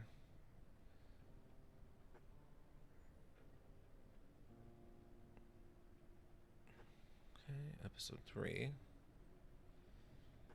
So yeah, it really makes me wonder then, if you play as Daniel in, say, I don't know, part 2, and then he dies, I guess you just end and start back over at the beginning of the chapter? Right? Like, I don't... What's the best that's out original? Maybe? I don't... It's really kind of strange. Let's see. So we did Edgar Allan Poe. So we were... I guess we actually technically played it on... Simple is difficulty that keeps permadeath. In this episode, you will experience fewer dangers than Edgar Allan Poe. In addition, those that you will face will be easier to overcome. Okay, this is how it was envisioned in H.P. Lovecraft. I want a challenge, I want terror. H.P. Lovecraft is the hardest level. No learning curve, no mercy. The presence will honor you with its undivided attention from the very beginning and will experience the greatest of perils. It is necessary to complete the module in M.R. James or Edgar Allan Poe to unlock it. Alright, yeah. Highlighted hotspots. You may interact with will flash when you character approaches them. Keep in mind some hotspots may require a previous interaction in order to start flashing. Visual cues when listening. Makes this particular module mechanically significantly easier. It is designed to make playing possible even in noisy environments with very low volume, etc. Oh, okay. That makes sense. Render quality was maxed out, and then everything else was, it looks like, a medium or low for the anti-aliasing. All right, well, there we go. We got an ending. I guess it felt like a bad ending, but it also felt like the only ending to get. So I'm gonna call that one done. There we go, everybody. There we go. Okay.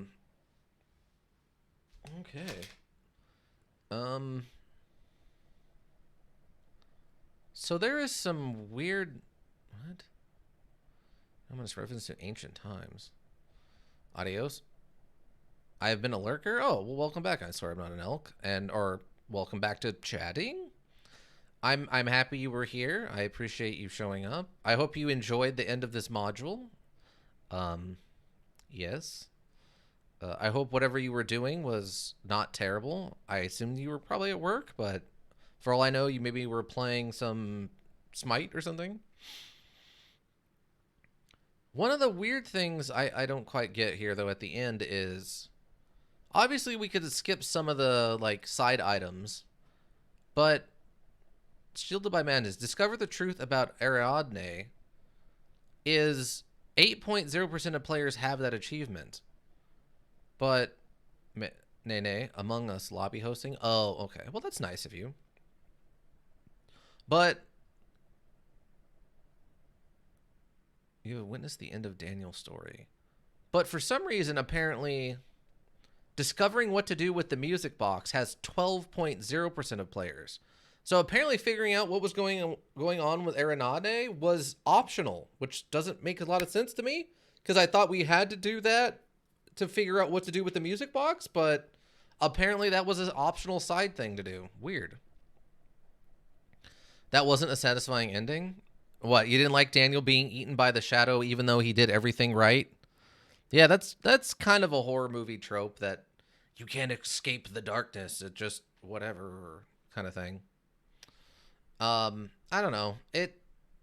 Maybe there is a good ending that somehow I didn't get because some people died or whatever. I don't know. But that ending was, yeah, it was a little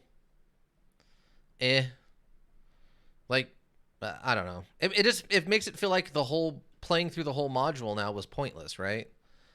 That's kind of my problem with horror movies in general, is that it's so much of it is just, well, they died. It's like, well, why did I just watch a 2-hour movie about them trying to not die if they just die anyway? I don't know. But that's also why I'm not a big fan of horror movies, right? Like, it's just not my preferred genre, generally speaking.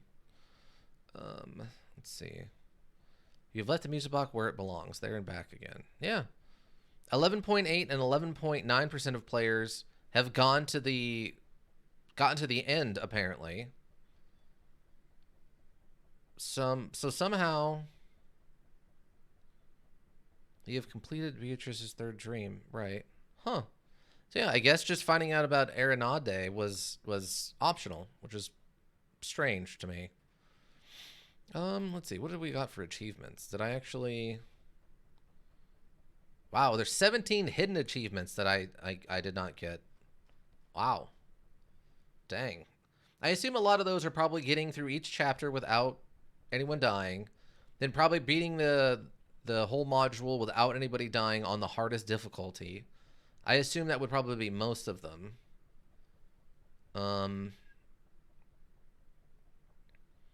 There's probably some for using some of the special items, which I never did or never did intentionally. So I don't know about that either. I don't know. Overall, I would say for a horror module though, that's a solid B. Like there was a little dumbness here or there, but for the most part, that was a very satisfying thing to play. If you like horror modules, I would totally recommend this to people. Song of Horror, Fear the Presence. Ending not the best, and some leaps of logic you had to take to understand why certain characters were doing things, and it's just like, well, you have to chalk that up as a module mechanic, and thus it's in there. But also, like, the random characters being playable in different chapters was also, again, very kind of strange. I don't know. Overall, it was good. I think if they were to make a sequel, and maybe they have, I don't know, but if they were to make a sequel, I feel like there are some things they could maybe refine to make some of the awkwardness out, take some of the awkwardness out of it. I mean, I know they want to keep the insta-kill stuff, but what happened, like we were just talking about, what happens if Daniel dies at the beginning of, or dies at chapter 2? Then it just ends and you start back over, right? Like, that's not... It kind of makes it pointless to have the insta-kill if it just ends the run and then you just start over at the beginning anyway. It's really strange. It almost encourages you to not play as Daniel as much as possible, because then you have other people to sacrifice so that you can eventually get to the end of Daniel's story, which is odd that you want to make the main character not the person you want to play as. It's really interesting. It's an interesting choice. I don't know. Like I said, overall it's sound. We didn't have any bugs or anything, I don't think. The controls and stuff are all pretty good. So again, that's why it's a B though, is there are these weird little just problems with their fundamental concept of characters and interactions and leaps of logic that definitely stopped this from being an A. But I could see a refinement down to make this a solid A if they made a sequel. Song of Horror, you know, Lights in the Darkness or something is the sequel, and I could see them definitely doing something else. Like, let me see who made this. Recent reviews are mixed. All-time reviews are very positive. So I guess people recently have not maybe been enjoying this as much. Let's see. Developed by Protocol Modules. This is the only thing they have on the Steam store. And Riser Modules. Oh, they produce a ton of stuff. Okay, Riser is very clearly the person who, or the people who just did the producing, because they have a ton of random things up here. Esports Life Tycoon. Goat of Duty. Goat of Duty is a fast-paced multiplayer shooter where ghosts armed to the horns bleat face-to-face in a relentless deathmatch. Ram and troll your friends, own the craziest goats Gotsumis and put your skills to the test in the quickest FPS ever. Are you ready to become the goat of goats? Okay. Out of the box, out of the wild story of a gangsters and criminals where you decide the fate of the peculiar customers of a luxurious nightclub and never-ending race against the clock. YouTuber's life. Become the most successful YouTuber on the planet. Create videos, get subscribers, attend events, interact with your fans, and grow your channel. Live a YouTuber's life. That is $10 right now. Normally it is $25. GPS goat person shooter? Yeah. So if you ever wanted to know what it's like to be a YouTuber but not actually be able to become a YouTuber. Oh, there's YouTuber life too. City stories. So they have two different versions of YouTuber's life.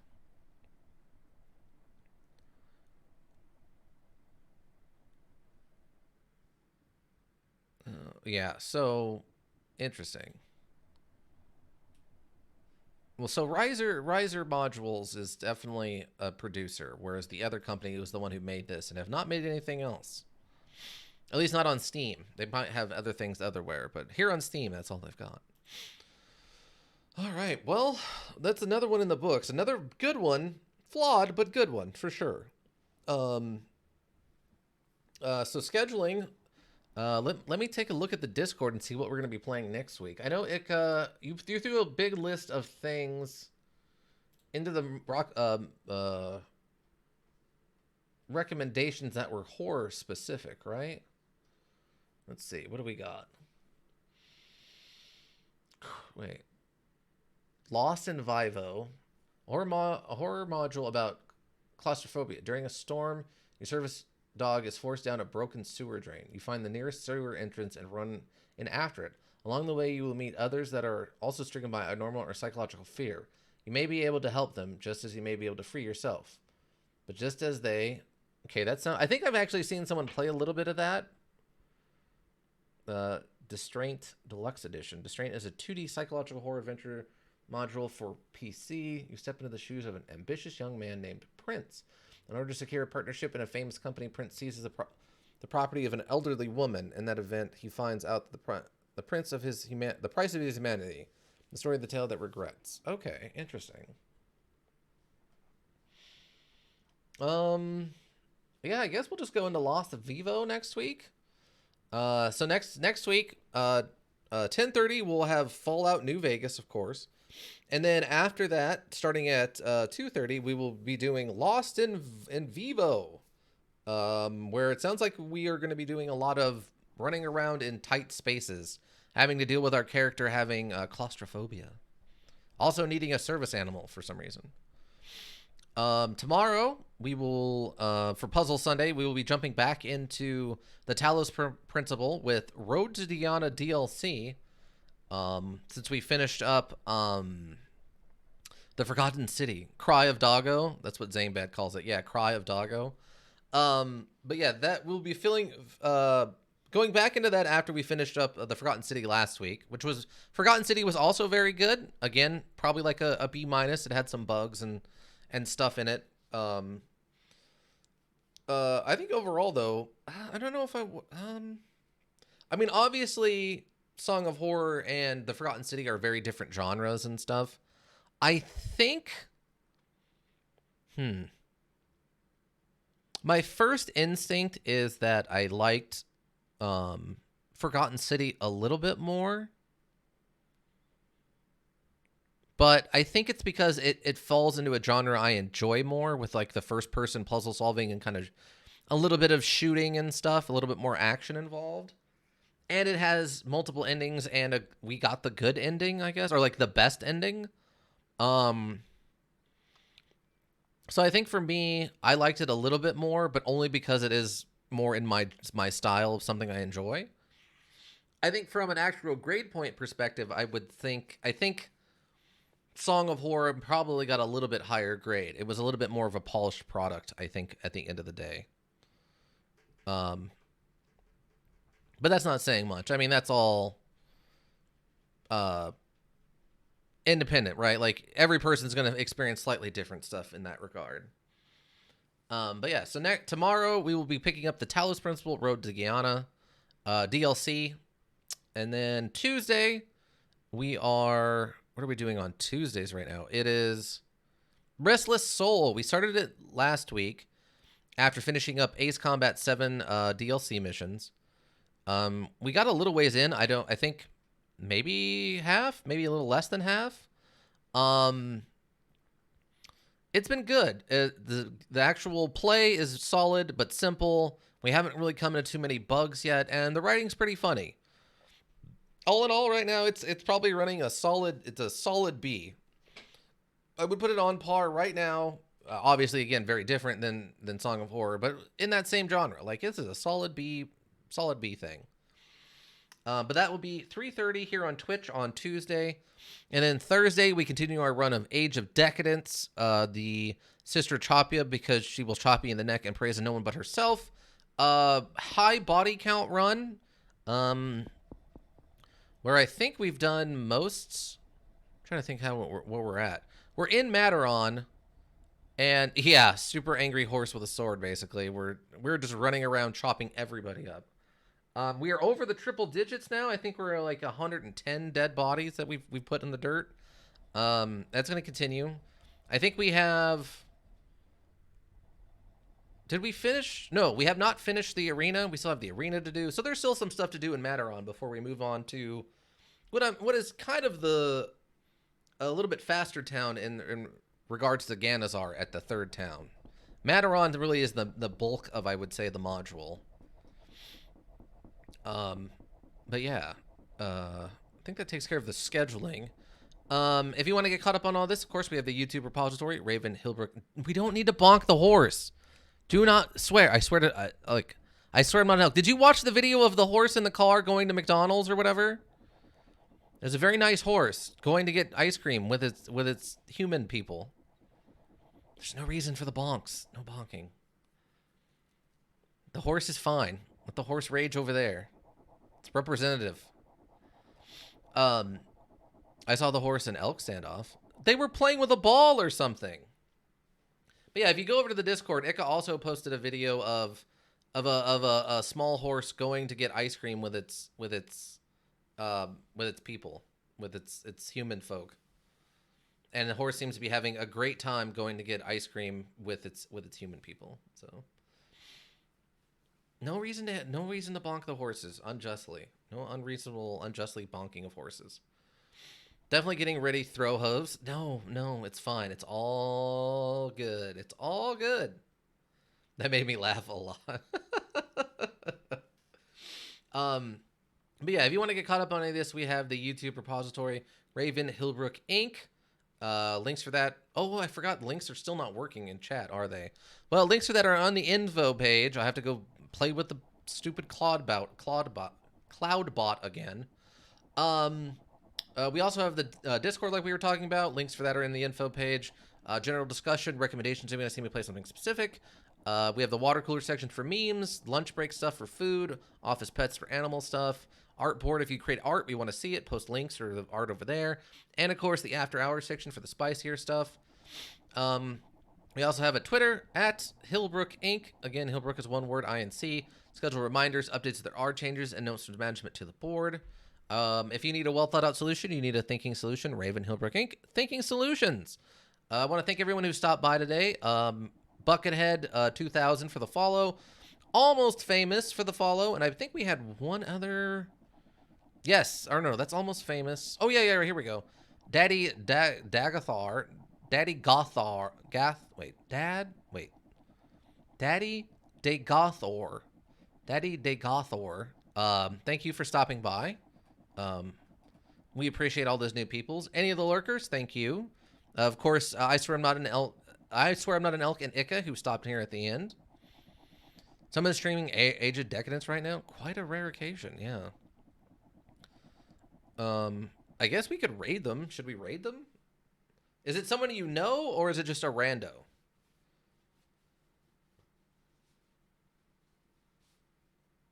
Because if it's a rando, I don't know. Is that etiquette? What's the etiquette? I have not met them. Oh, I don't know. I don't know the etiquette on that. I don't want to. I know some people say you're supposed to raid at the end of every stream, but I don't know about the etiquette on that. Ika, is there any of your people you watch you're willing to raid?